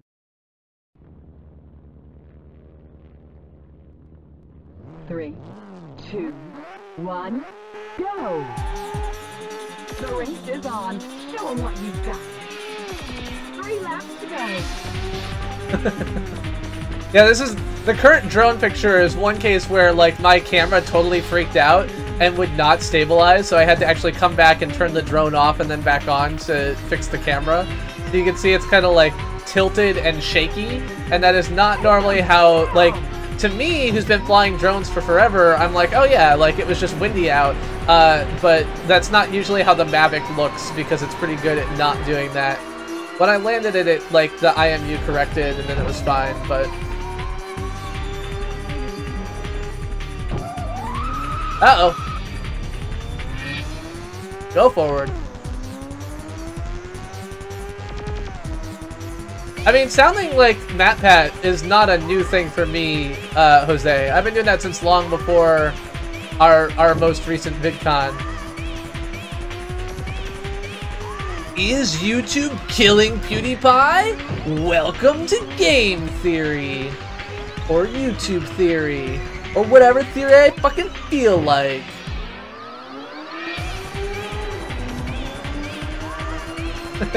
Pat GreenCon.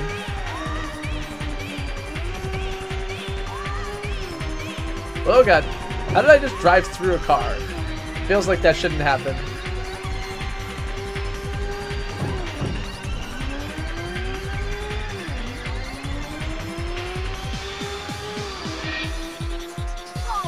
I'm sorry, Jose. I can stop distracting you. No, I can't. I lied. I can't do it.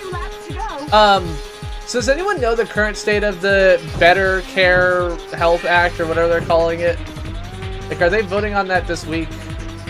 I hear they're gonna try and sneak something through during the recess. I heard they were trying to sneak something through during the recess. Ugh.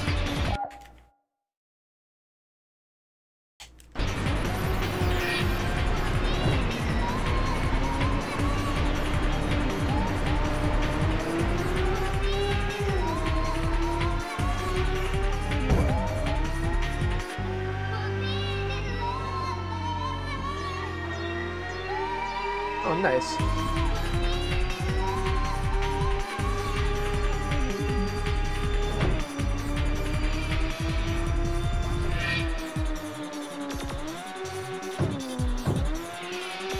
Yeah, I just don't know how, like, the reality is that I do feel a little bit like calling isn't super helpful because, like, Senator Warren and Senator Markey have been very aggressively on the front lines of trying to fight this, but I do want to call just in case.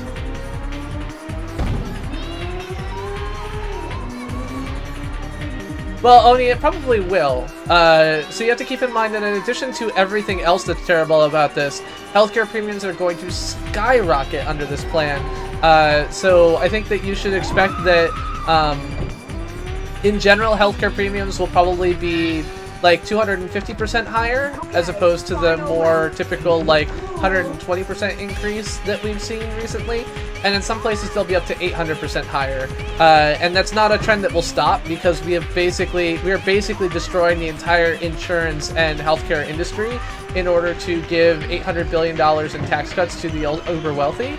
And so in the process, all of that money has to come from somewhere, and the somewhere it's going to come from is primarily from, you know, drastically increased premiums because the risk levels are all way higher.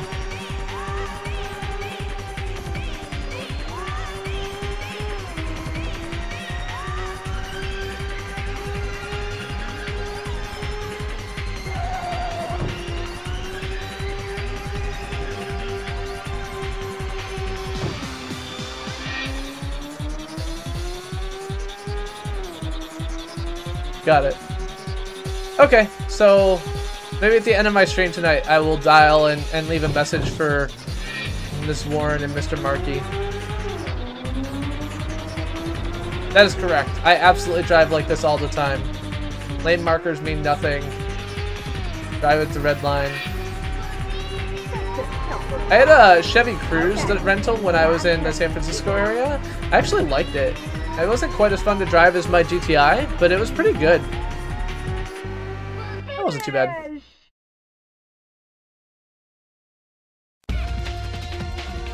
Next time, first place is yours.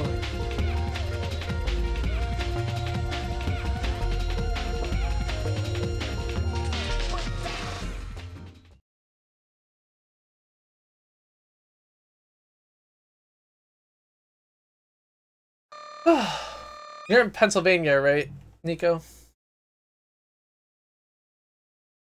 Now loading. We'll go do Overpass City. Racers, start your engines and let's get it on.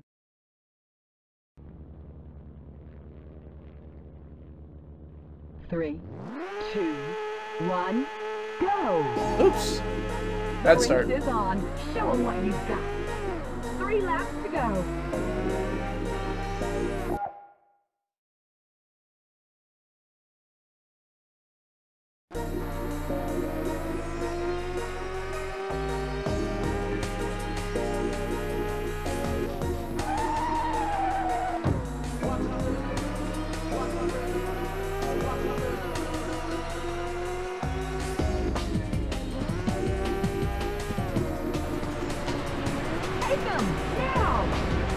I mean, Nico, I presume it's still worth like, this is one of the things. I feel like all of us feel like it's not worth calling because our senators are either strongly in support or strongly against. And in both cases, I guess we're probably wrong. I mean, in both cases, we should just call all the time and do our best. It's one of the things that I really miss about Jess's dad, is that he was a New Hampshire state rep.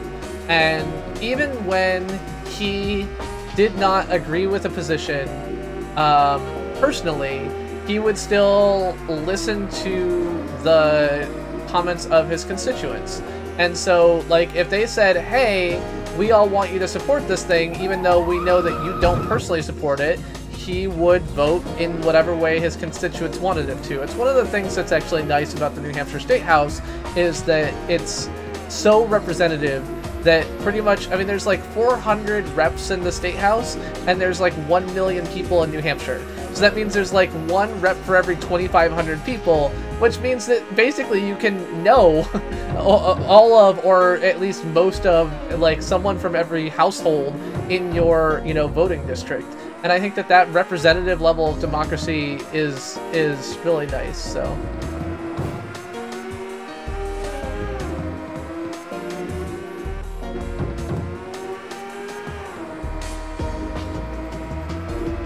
Yeah, so.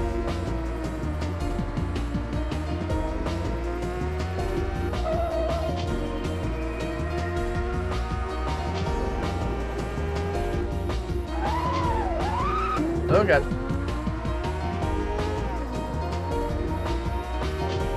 All right, you shattered that record. 2 laps to go.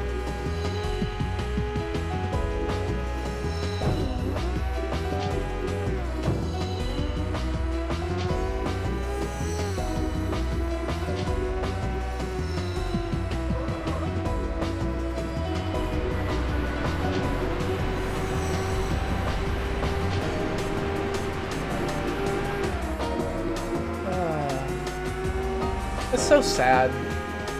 It's so sad. Like, it makes me sad that so many people are likely to be hurt by the results of the new healthcare legislation. And, like, I just, nobody wants this. Nobody except for, like, Congress wants this. It's like 72% opposition in polling. I just don't even understand how you can look at that and say, this is worth it. I get that it's money. I get that it's just, like, campaign contributions and everything else like that, but I still don't get it. Like, how can you not represent people so hard How can you work so hard to not represent people? I guess that's what I want. No.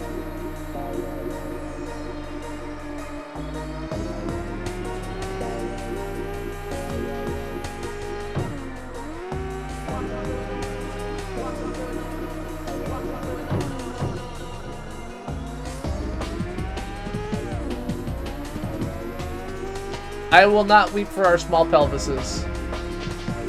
I think. I wasn't really paying attention. But yeah, learning to just ignore chat is one of the skills I had to learn. So just let things go.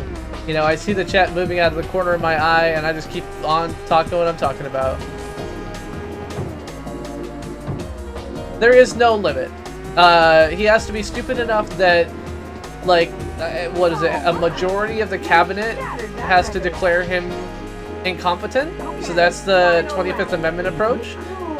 Or such that 2/3 of the Senate would declare him unfit via impeachment. I think it's half the House would impeach him, and then like 2/3 of the Senate need to, or a supermajority of the Senate need to declare him impeached or guilty of the impeachment offenses. So he's certainly like, impeachable offenses is not like some specific set of categories. Like, you can call something impeachable for pretty much anything. And he's done plenty of things that could be called impeachable by the House if they were to do so. But in order to get kicked out of office, you'd have to have a supermajority in the Senate agree with that. And at the moment, everyone in the Senate continues to be in favor of what he's doing. They may, you know, use words to decry it and how terrible it is and how much it, you know, hurts the presidency and everything else like that, but it's not doing anything about it, so it's kind of hard to look at that with any kind of meaningful moral position or whatever.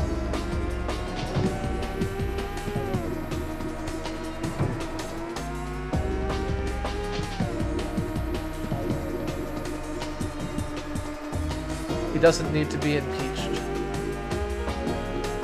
Which chat about horse tits do I need to read, Jess?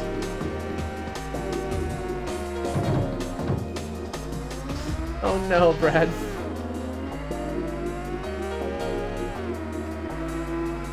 Yes, I said that first.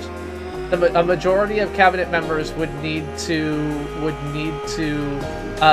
call for him to be removed from office, which would be, given he's selected all of them and they're all like diehard supporters of him for the most part. Okay. I think you've got like maybe 2. Like, I feel like Tillerson is probably tired of getting shit on, and maybe Matheson, but like other than that, not really. So yeah, I think frankly impeachment is more likely because the cabinet does not give a shit. The cabinet like is being rewarded for being cronies, and cronies take their rewards.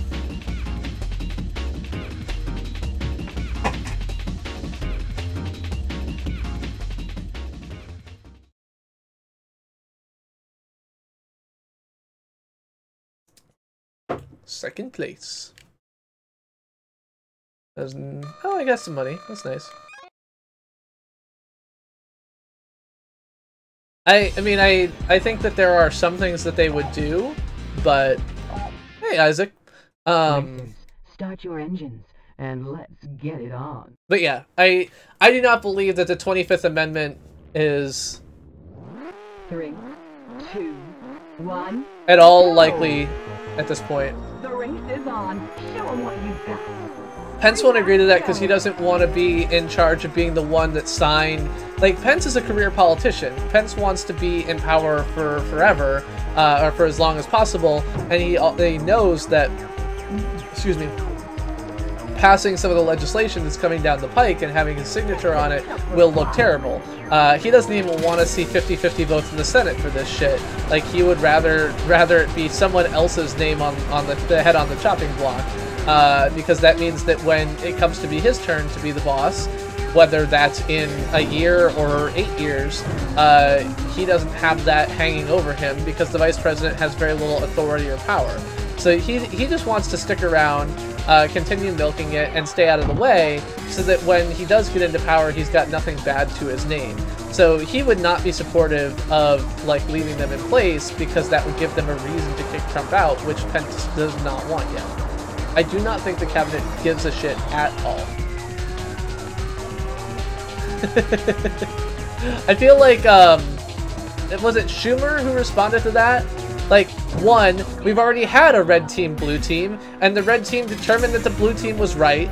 Two, that's how science works, you fucking moron.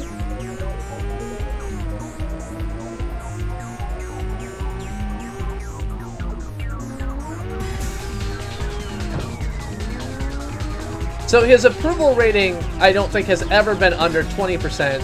I do think it dropped below 40%. I think he's currently at, his disapproval rating, I think, was at 60%. I don't know how much of that is, you know, not sure. So maybe it was below 20%, but it doesn't matter. Like, it really doesn't matter. The population no longer matters. The only thing that matters is individual politicians. And some of this comes back down to, as I commented, the gerrymandered environments, right? Like when half of your state is Republican voting and half of your state is Democratic voting, but 70% of your representatives are Republicans, something there doesn't match. That's not how numbers work. So, you know, some of these people who, despite having lower majorities overall, if you put all those people into a small number of districts, then, you know, the House votes continue to represent a majority, minority, whatever else like that effectively. So, I mean, Dick Cheney doesn't matter because he was always vice president too. Vice presidents have no power. Dick Cheney was vice president, right? Bush Cheney. Yes. Okay. Sorry. I'm having that late night streamer brain. A little bit of alcohol, a little bit of talking politics all night long. So yes, I'm aware impeachment. I have watched plenty of 24. I know the 25th Amendment like the back of my hand, and I've even read it recently. But there's just no way. It never happened. So, and I don't think anyone in power in the Republican political party gives a shit about what is going on right now. They all think that this is good. They're like, we get to be richer, we get to take away rights from people we don't like, we'll kill the brown people, we'll kill the poor people, and then it'll just be us rich white people. I mean, that's a little bit of an exaggeration, but not much of one. I do think that we're dealing with a situation which is just aggressively bad in that way. God damn it.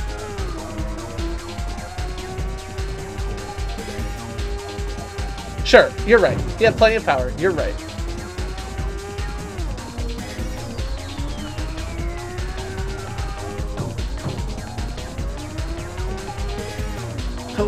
We've got a lot of practice at killing brown people. We've got like whole police forces that are targeted at it. No, you're right, Eric. But I do. So, it depends on who the they is. I think there are absolutely some people who are that racist. I think that like Steve King from Iowa is absolutely that racist, but I also think he's probably never met a non-white person in his life, given that he grew up in Iowa, or lives in Iowa. I think that, like, you know, there are some people who fit that bill, but describing the majority of the Republican Party that way is clearly, describing the majority of Republican politicians that way is clearly an exaggeration.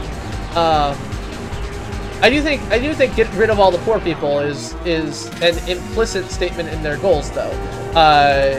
You know, I think that Trump, just to be clear, I still think that Trump made promises which, if you believed them, which was dumb, that you know, that people would do better. And I also understand that it's not like some people just felt like they couldn't do worse, and some of them aren't wrong. I mean, this is something that I oftentimes feel like people on the left forget. They're like, well, of course every Trump voter is going to do worse. I'm like, no, some of these people don't have you know, the access to Obamacare because we kind of failed the you know, lower middle class here. Some people don't have many of these things that have been nice things for the middle class because we dropped the ball because, for the most part, of Republican obstructionism, but we dropped the ball on supporting the lower classes in this country. And so, like, some of these people won't be worse off under Trump. Some of these people will not meaningfully suffer because it's actually kind of hard to suffer from zero. Now, the budget, if it were to go through as it is, pretty much everybody would suffer in some way, but that budget's not going anywhere. Like, presidential budgets never go anywhere, and that one especially isn't going anywhere. So, I don't, like, that was neither politically savvy nor, like, you know, anything else. I don't, like, I still am having a hard time comprehending what Trump's budget was supposed to even be pretending to be, because it doesn't seem like it achieved any goals, so.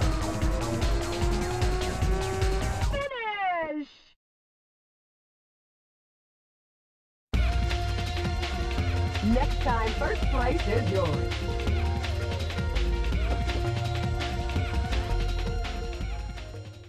Maybe, I don't know.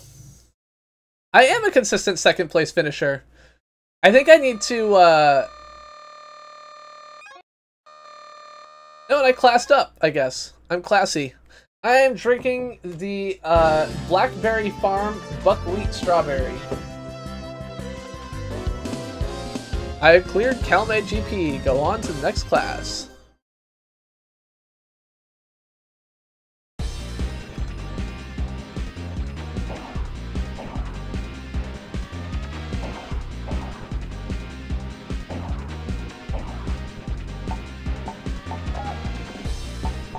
Okay, so now everything gets harder.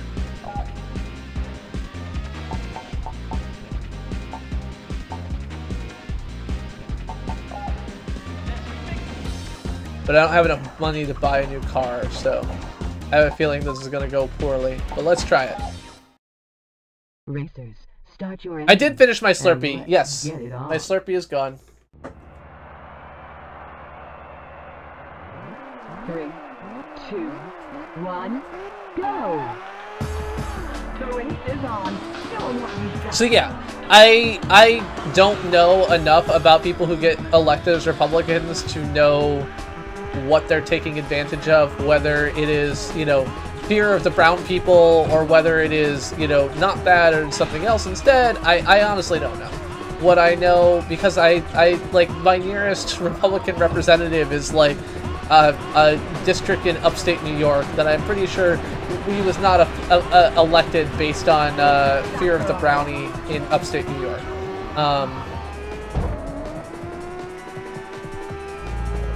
Operation Get Behind the Darkies. You ever heard the Emancipation Proclamation? I don't listen to rap. I mean, Democrats suck.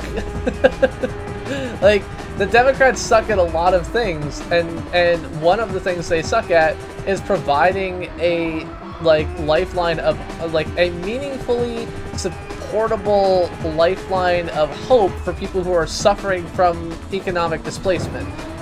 We don't do things that are good for, you know, dealing with globalization. We don't provide for the programs to retrain people. I want a new Deal.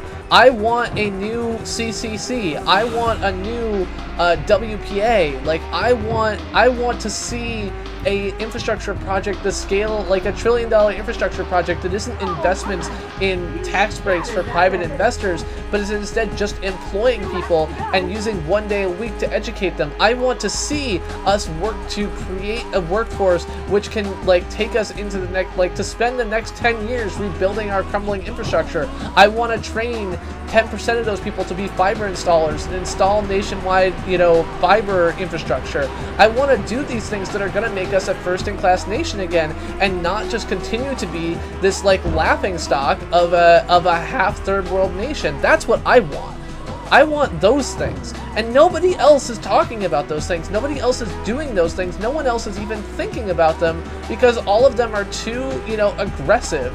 And so the Republicans over here saying tax breaks, tax breaks, tax breaks to their entire supporting base, while we are saying nothing to people who have money or don't have money about what we're going to do with them.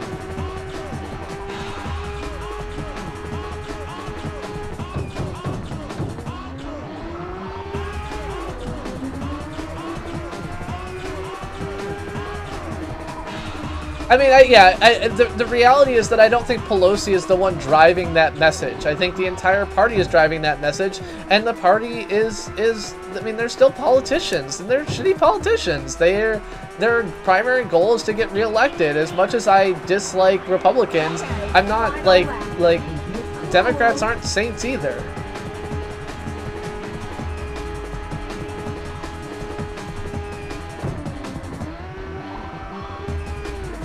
I mean, I don't think it helps, like, among the right-wing news cycle bunch, I do think that, like, the fact that she's a woman kind of doesn't help, because there are things that women can't say, but I don't think that we should change our leadership as the result of the bigotry of those around us. I mean, I'm not, like, I'm privileged enough that I'm lucky enough that I don't have to worry about that part in particular. Like, I will be first against the wall when the revolution comes, but until the revolution comes, I get to be one of the rich assholes who benefits from all the bullshit that politicians are pulling, and do the best I can to help everybody else with that.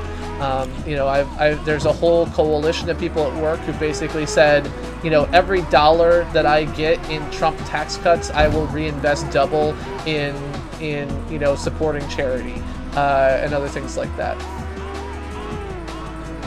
Oh, women can't say all kinds of things. Like, man, I really, like Trump constantly complained during the debates that he was being interrupted by Clinton, when in fact he was obviously interrupting more and got like 64% of the overall talking time. And it was constantly like, when she said, hey, it's my turn, would constantly get beat up by people the next day.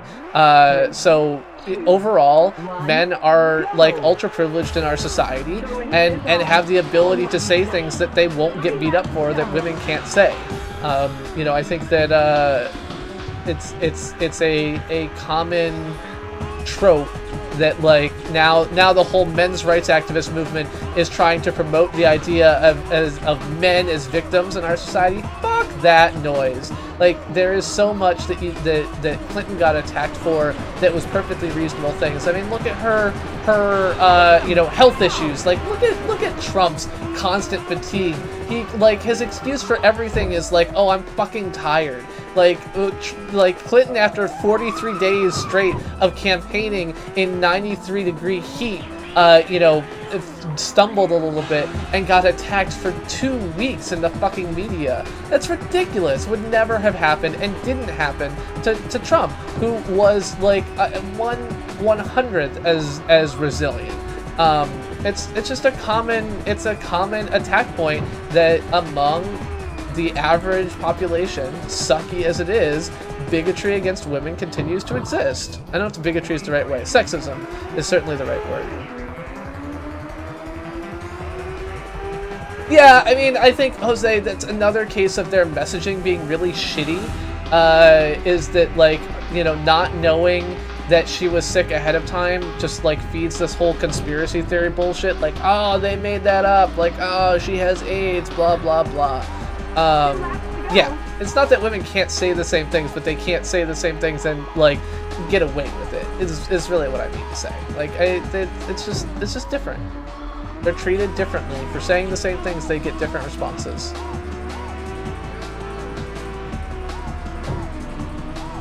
Oh, no, sorry, this is the right-wing conspiracy theorists said she had AIDS, but because she, like, no one knew that she was sick until after she passed out, and so immediately it was like, you know, conspiracy theory 101, and I feel like that was a mistake, you know, somewhere in there. Yeah, she got AIDS from, like, Magic Johnson or something. Alright, take care, Mikey L. the Gamer, have a great night. Isn't that, like, late? I don't even know what time it is.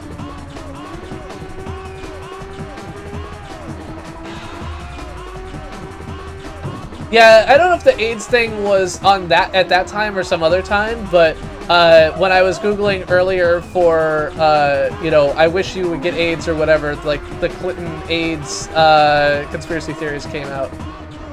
Okay. I was fine. I don't know.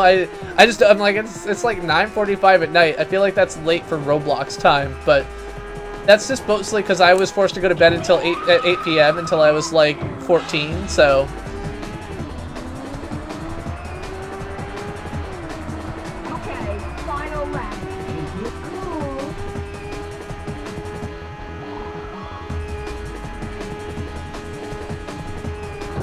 And then, like Trump's fucking letter, oh my god, like, the letter from his doctor that was, like, the most stupid, bullshit, fake thing ever. Like, there is no way that any reasonable person could get away with that. There's no fucking way.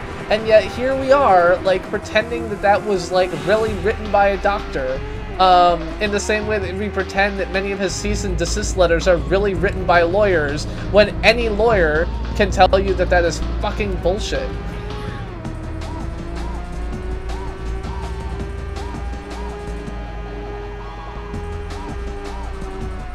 I've got to be at a funeral home at 11 a.m. that's an hour and a half drive away, or an hour drive away from me, so I won't be staying up too late. I do like this game, it's just fun. I don't know why, like, so when I played Gran Turismo, I felt like I had a hard time following the chat. I don't know if it's, like, following the chat that I'm having a problem with, or if it's something, like, or if I don't know if I stopped following the chat more and that's why I'm okay, or if I'm doing better, or if this game is different, or what, but I don't feel as stressed about it as I remember feeling during Gran Turismo. But yeah, like, can you imagine anyone else getting away with that bullshit letter? I can't.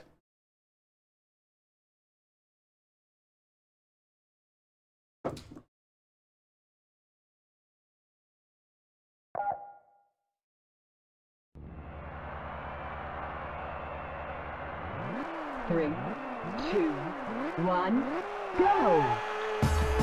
The race is on. Show 'em what you've got. Yeah, unfortunately 92% of my viewership is female. There's male, not female. I wish I knew, like, I wish that I could change that. It's one of the things that I wish, you know, there's clearly something in the way that, now granted, like, taking off my shirt and talking about porn, probably not helping, right? Like, this is the common trope, so I'm probably making this myself here, so.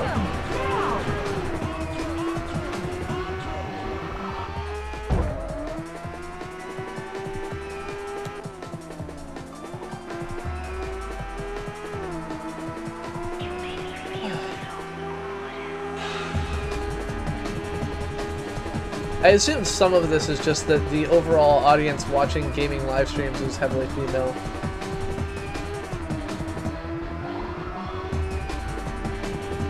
Yeah, Nico, don't feel obligate. That's another thing though, is like sometimes there's like one woman in the room and you're like, hey, be woman.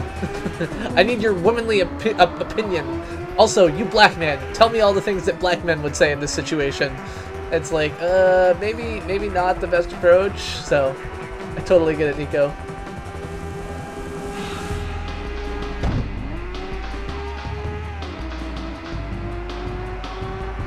Thanks, Drunken Solitaire.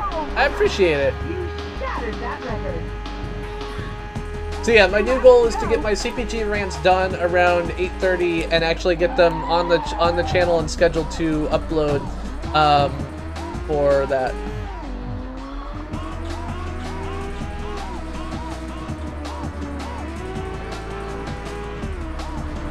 But yeah, I think that, so one of the things that I've continually done at work is encourage, so I work with a team that's like half women, but I talk too much, and this is specifically a thing that I was criticized for at my previous job, and so I've worked really hard to try and do better at Google than I did at Nokia.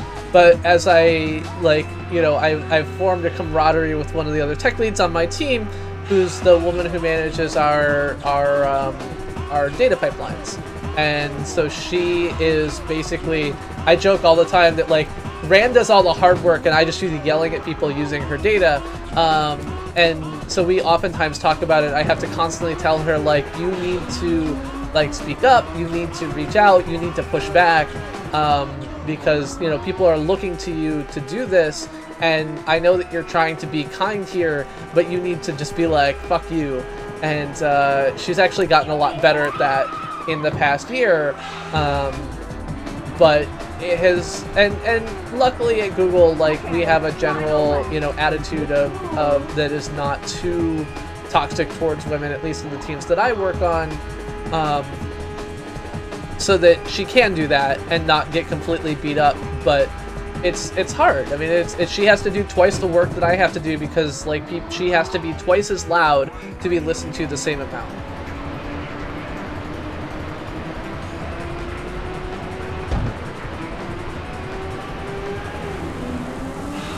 So, like, at the same time that I'm sitting here encouraging her to speak up, I also realize that what I'm asking her to do is to do a harder job than everyone else has to do, because for everyone else, you know, that would just be the default, that they would defer. And with you know, a woman who's in charge of it, the default is that people kind of talk over and take over and don't do that.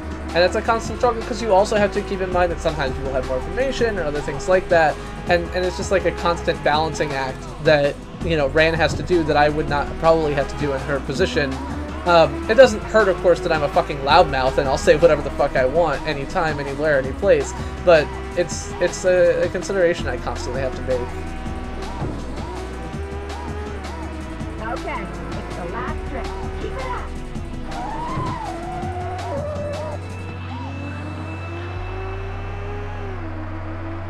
Don't waste your next chance.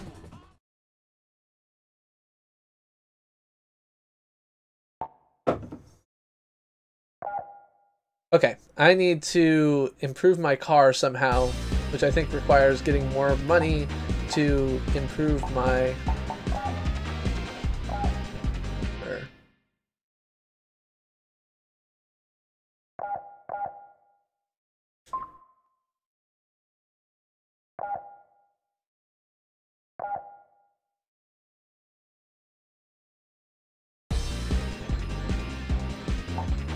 Let's go back to class 1.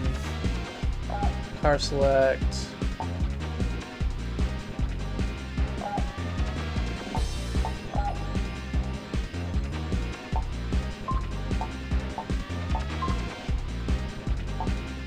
Our shop. Yeah, so I have not enough money to buy any of these. So I need to get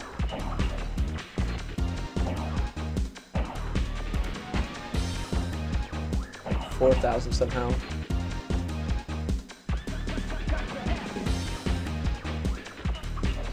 Ooh. Brad, just block them. This is the great thing about Twitter ads. They're all attached to accounts. You can just block them, and then you never see that again. I blocked that one. That one, like, I could not deal. I just saw it so many times. Like, they must be paying a fortune for it, is all I can think. Like, in their target audience, they must be paying a fucking fortune for that advertisement. Oh, they're not? Okay, well, I feel like I saw, like, just start blocking them all then, I guess. I don't know. Okay. I maybe have been lucky then. Racers, start your engines. What's it? It's like, it's called... I don't know. I don't know. Somehow I blocked them all, I guess. 3, or didn't, 2, and I just 1, haven't noticed go. somehow. The race is on. Show 'em what we've got. 3 laps to go. If only you could block the Wix ad. So the Wix ad is on YouTube though. You can block the Wix ad. It's $10 a month. It's called YouTube Red. It's a great thing. I get 5 cents per watch hour when you watch under YouTube Red. Or is that on Twitter too? I don't see Wix ads on Twitter, so.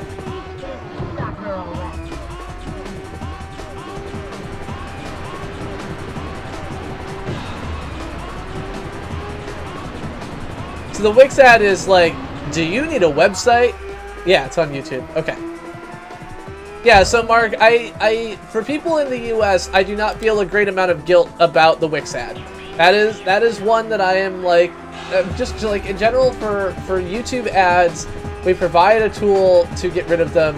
It is shitty that there is a very small pool of very expensive, like high-paying advertisers that just want to maximize reach, and because conversions are so high among that audience, they're able to just like literally spend all the money there is converting. But Also, did my car change? Or is this the same car I've been driving the whole time?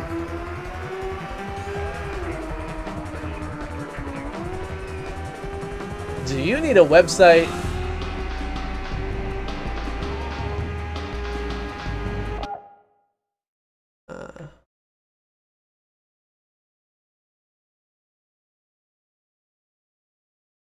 Sometimes I just want to make a list of all of the various things that are advertised on podcasts and that where you can get like a free trial or whatever and just make a giant list of them and then, you know, just have them there. So like 99% Invisible gives you a free Blue Apron thing. I guess like Blue Apron, Audible, Wix, FreshBooks, like there's a handful of these different services that are all very common for you know, podcasts to have as advertising sponsors.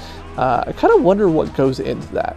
Like, how big do you have to be before Audible is willing to give you a sponsor deal, brand tie-in deal? Like, could I just go to them and be like, hey, I have 30 people who watch me. I realize that no one's actually going to click this, but can I get audible.com/CPG? And, you know, if people sign up through there, I get $1 or whatever it is. I just feel like they're everywhere, but then they're not really everywhere. They're just in all of the things that I listen to, and of course I listen to the things that are more successful. So, of course I look back at that and also realize like how annoying I find Audible recommendations or, you know, sponsor deals when I'm watching a long stream of live streams from someone. So Anna Kana did Audible for years as one of her sponsors, and so she would make these like 2-minute daily vlogs, but then there would be a minute of an Audible advertisement at the end of it, and it was, she tried to mix it up. She would do them like with funny outfits or funny hats or funny accents or other things like that, some of which were a little bit cultural appropriating, but that's neither here nor there. But it was you know, just so annoying when you're gonna watch like 10 videos in a row to have a third of your time be these Audible advertisements. And, you know, podcasts are generally longer, so this is okay, but I do, for some of the podcasts I listen to here, like, you know, there's a Radiotopia tie-in, and then there's an Audible tie-in, and then there's a, you know, Blue Apron tie-in, and by the time we actually get to the content, we're 3 minutes of pre-roll ads in, and I'm just like, oh god. So I wouldn't ever want to do that. And obviously, like, I'm just curious, like, what goes into that? Like, how big do you have to be? How do you set that up? And then, of course, I would love to just build a list of all of them. Like, just go through all of the podcasts all over the place and just be like, all right, here's the list of, like, if you're buying Blue Apron, here's the 17 people that you can, you know, go out and support by buying from Blue Apron, and put them all on one page, so that when I go through and sign up for Blue Apron, which I'm still thinking about doing, I'll have a choice of which podcast I want to support with that. I don't know. It's probably crazy, but I'm full of crazy ideas.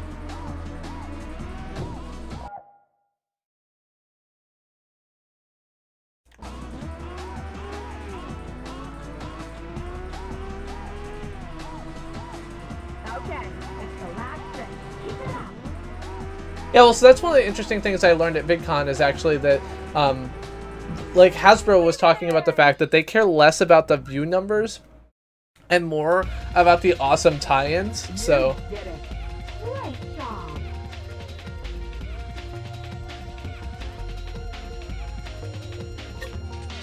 Yeah, I'm trying to figure out if I, like, changed my car or something. I feel like this is a different car than I was driving.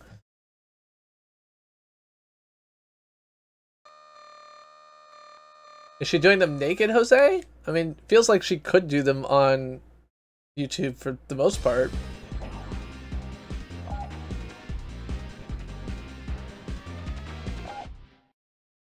Racers, start your engines and let's get it on. Ah. 3, 2, 1, go! The race is on. I mean... Okay, well, I feel like seeing her butt, I was gonna be like, I feel like Zoe Berger, you could see her butt, but then you kind of amped it up a level, and I feel like we're at a point where, yes, I feel like that would probably be a violation of YouTube's guidelines on sexual content.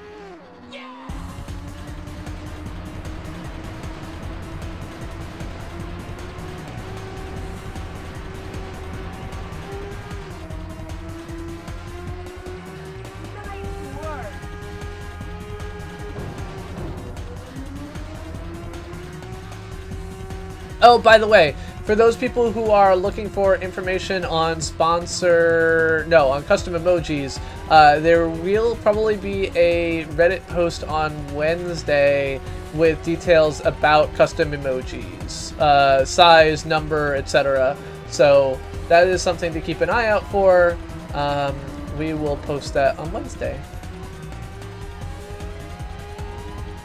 That's right. I remember you mentioning that it was not very sanitary.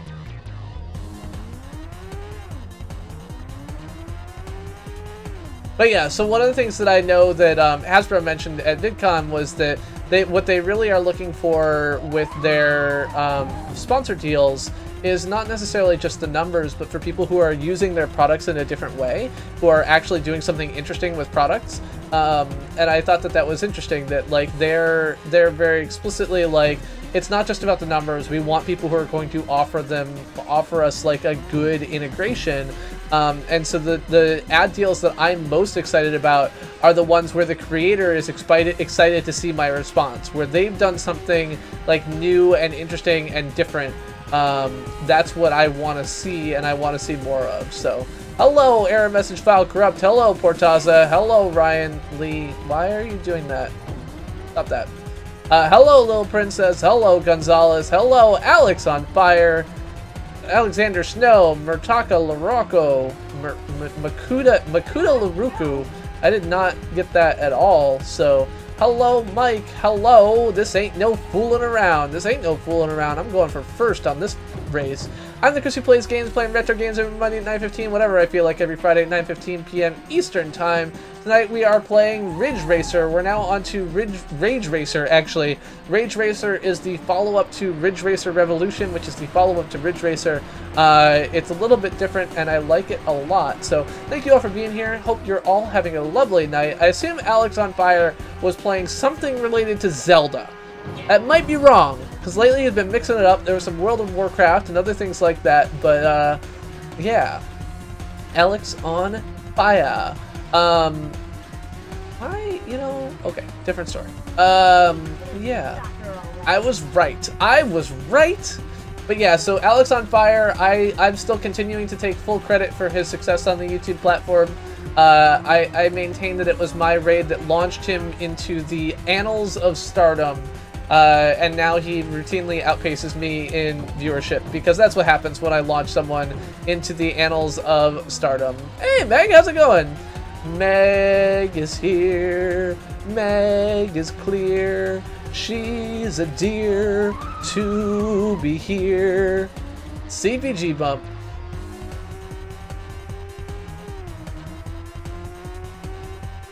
Annals has two N's. Two N's. It's not the Annals of Stardom. That's a different thing.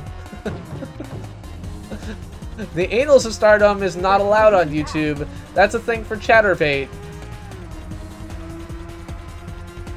Anyway, welcome to the stream, everybody. I'm playing retro games every Monday at 9:15, whatever I feel like, every Friday at 9:15. I also publish a CPG rant every now and again. My CPG rant earlier tonight was on how YouTube content creators should take a lesson out of the TV scheduling book. TV shows have been teaching people how to look for content for the past 40 years, and it is a good idea to take a page from their book when considering how you do your live programming. Nope, no one is paying me for my Chatterbait integration. You're sipping the adult water. I am too. I'm drinking a buckwheat strawberry from Blackberry Farms tonight. Oh no, don't miss no one, error message file corrupt. Miss me. Miss this beautiful hat. Miss my face. Here, we'll even give you a hat spin just for you. Whoop-a-doo. Yeah.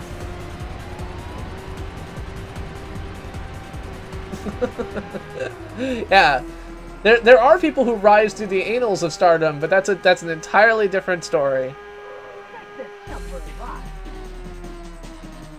But yeah, long story short, you'll get more emoji than you would from the competing services at the same number of sponsors / subscribers, yeah. Oh, well, so Jose was just talking about one of his favorite live streamers is a live streamer who cooks Blue Apron meals on one of the campsites. And she will cook for a while just wearing an apron and then she will move aside the apron to demonstrate the goods that did not come with the blue apron meal, and then come back. So I don't know anything. I'm just repeating what Jose said. I don't know nothing about it. No, I have no Annals of Stardom.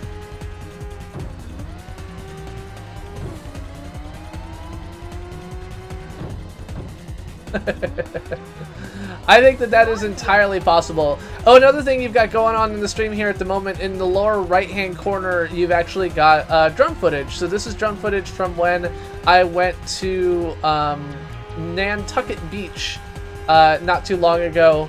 I was filmed with my DJI Mavic Pro at 4K. Oh, god damn it. I was like, I'm going to be in first, but no, of course not. I just lapped somebody.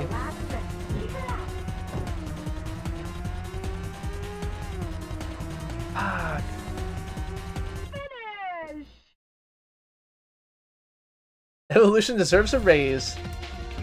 Next time, first place is yours. Yeah, all in all, I can't tell if the right thing to do is to mimic Twitch's approach of just like announcing everything as if it is like the end all be all. I think the one that was most amusing recently was their announcement of magic dots. Magic dots, of course, are the fact that you can type colon, and if you type colon, then your emoji will autocomplete. And so they did like this great, you know, announcement about magic dots, and it's so silly. Like, why is that a thing? I mean, it is worth noting that while Chatterbait doesn't have custom emoji, they do have people with penises and other genitalia displayed for all to see. Hey, Bolt Gamer. Yes, just like that, Drunken Solitaire. The fact that you type colon and then waving or wave hand or whatever else like that, and it popped up a little list of emojis, like that is some high-powered technology right there. And everyone was like, oh my gosh, Twitch is changing the world. You can type a colon and then an emoji name, and it auto-completes, and I don't even know what I'm gonna do with myself anymore. Welcome back, Alex on Fire. We are talking about penises and boobs. Penis and boobs, penis and boobs.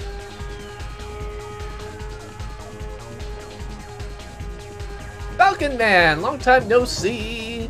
Good to see you. Bolt Gamer, I'm just fine, although the temperature is getting up in my room again. Thankfully, during my CPG rant, I was able to get the temperature down to 72, but now I'm probably back up towards 86. And that's a bit warm.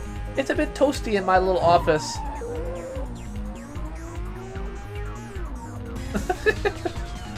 Really deeply, huh? That's what she said. Let me take this topic very deeply.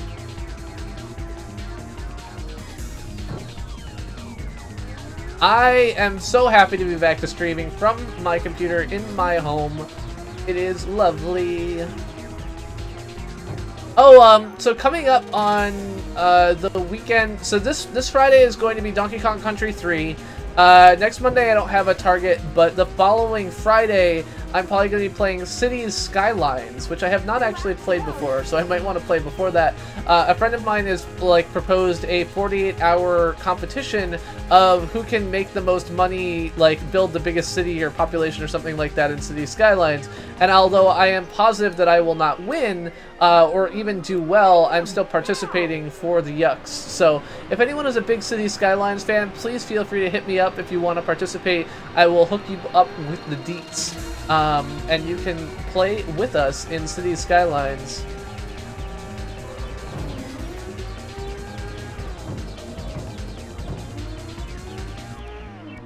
They're closing in fast.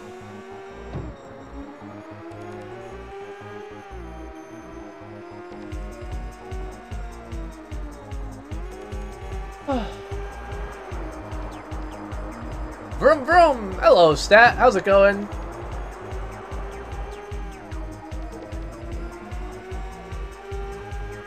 Penises and boobs are silly looking, especially penises, but I do have a pretty good CPU. I have an i7 6700K, which at the time I bought it, I think was effectively like the best CPU on the market. It wasn't the best for single core performance, but it was pretty much up there as the best CPU there is out there, so.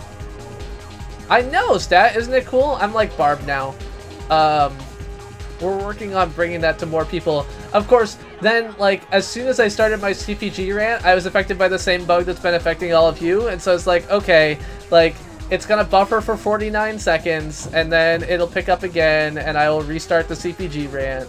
It was very sad. But just so you know, it's not just like you and Game Dojo and One Shot Girl and Soy Bomb and like everyone on the East Coast. It is also me. I am also affected by YouTube's lack of ability to reliably deliver bytes to places. Okay, final lap. Oh, I'm in third and I haven't even started the final lap yet? I was like, ugh, I'm done. It's over. But I can at least get second. This shouldn't be a problem. Oh, fuck. Don't run into walls. More bytes! More bytes! More bytes, baby! But yeah, so, as I was saying earlier tonight, you can tell something is a beta feature that we may be shipping soon when I'm testing it. If I'm not testing it yet, then we've got to be far enough away that I don't feel like I need to break it personally. But when I start to break it personally, you know that we're pretty close to having it available to everybody. So I'm currently making my way down the Reddit list of people who like said I would like sponsorships, and giving it to everyone who's technically eligible under our current code base before we roll out the beta to a bunch more people pretty soon. So when I have the sponsor button, you'll know that everyone who is going to get it soon has it. Oh, absolutely. This is why I spent like 6 hours on Thursday, like, collecting data about how often this was a problem and bringing it to the live team. The only difficulty was that I wasn't in person in Cambridge with them. I was in San Bruno, and so I couldn't literally, like, go stand next to them and stomp my feet.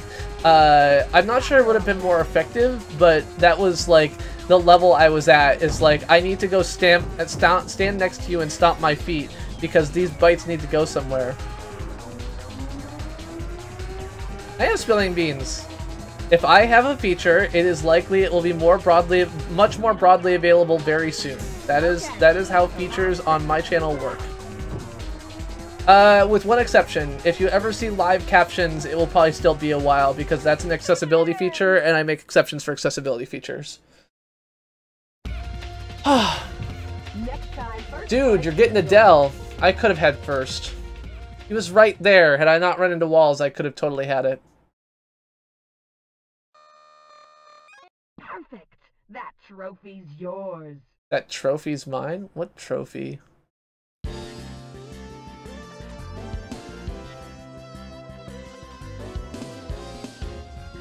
Oh, yeah.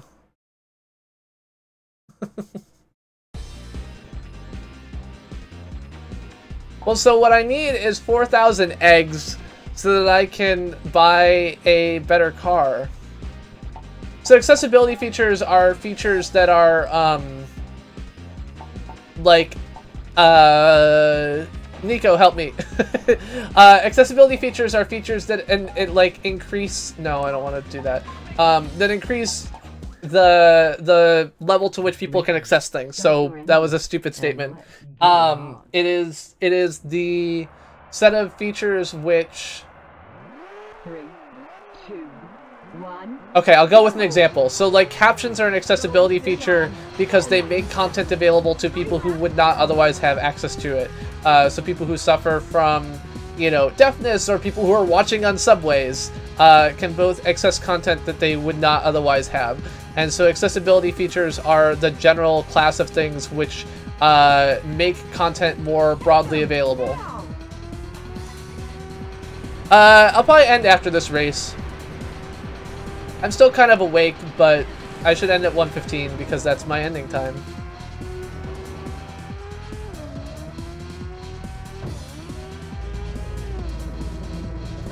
Yeah, if only I had the power of the purse, I could cut taxes on corporations, and then I could put it in all those... No, that wouldn't work. In fact, what I should do is increase taxes on corporations and then just put it all in my own pocket.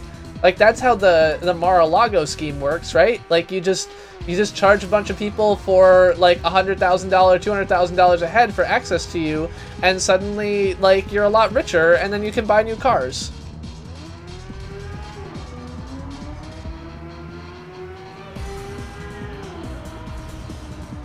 Yeah, I mean, so, like, an accessibility feature is a feature which increases access to content, is the simple way to say it, but...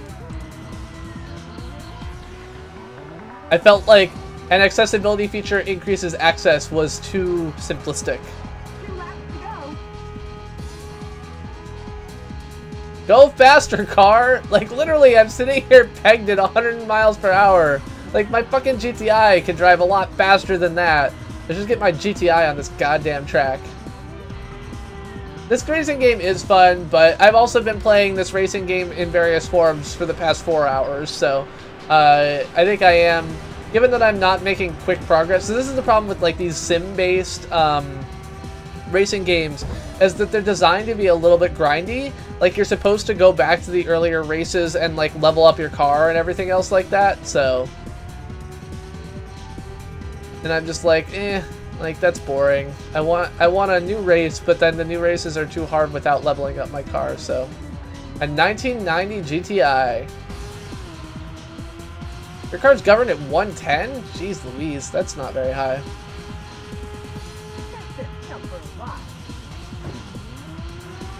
But yeah, so YouTube is working on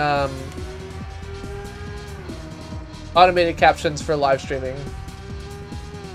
And you may see that on my channel at some point, but when that happens, it will be because I want to get it out as quickly as possible and not because it is happening soon.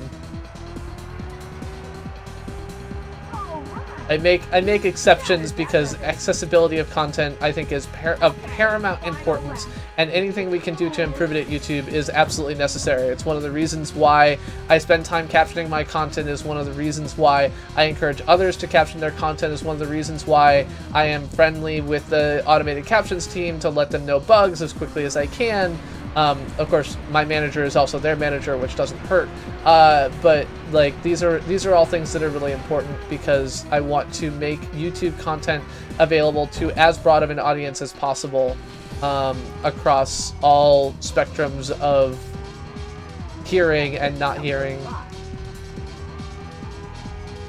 And of course, Jess is someone who benefits significantly from captions in many cases because she has a hearing loss in her left ear, right ear, from a range accident when she was in basic training. So yeah, so that's Lyat and Ken. Ken is super cool. Like Ken's picture on the like work intranet is him in a Jedi costume, and I think his title is like Chief Captions Jedi or something like that. So he's a really cool guy, and I love working with him. He's more of a he's less of the day-to-day tech work, but all right.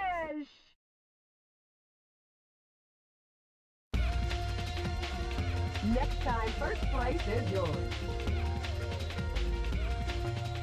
Cool is a relative statement there, Brad, and you know it.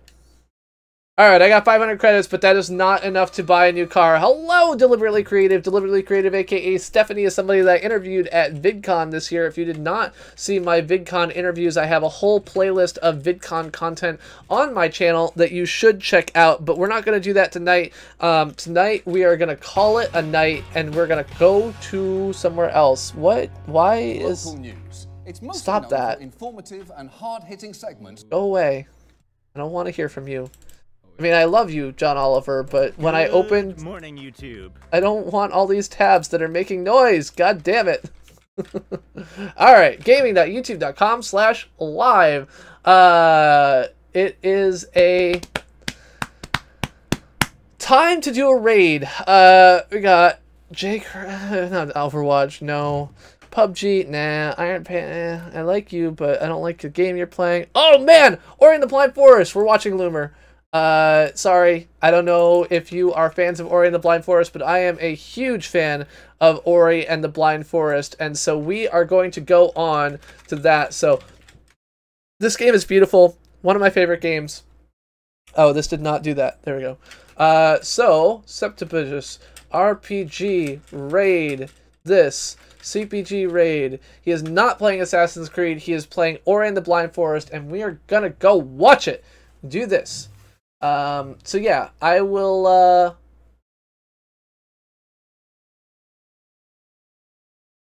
yeah, it's been great to have you all here. I'll be back on Friday night, playing Donkey Kong Country. For now, go hang out with Loomer, type CPG Raid, and thank you all for being here. It's been a lovely night. I've enjoyed it. I got to express some of my emotions, and, I look forward to seeing you all on Friday, or if not, at some other time. Check out the CPG Raid posted on my channel. Check out the VidCon videos posted on my channel. And have a lovely night. Goodbye!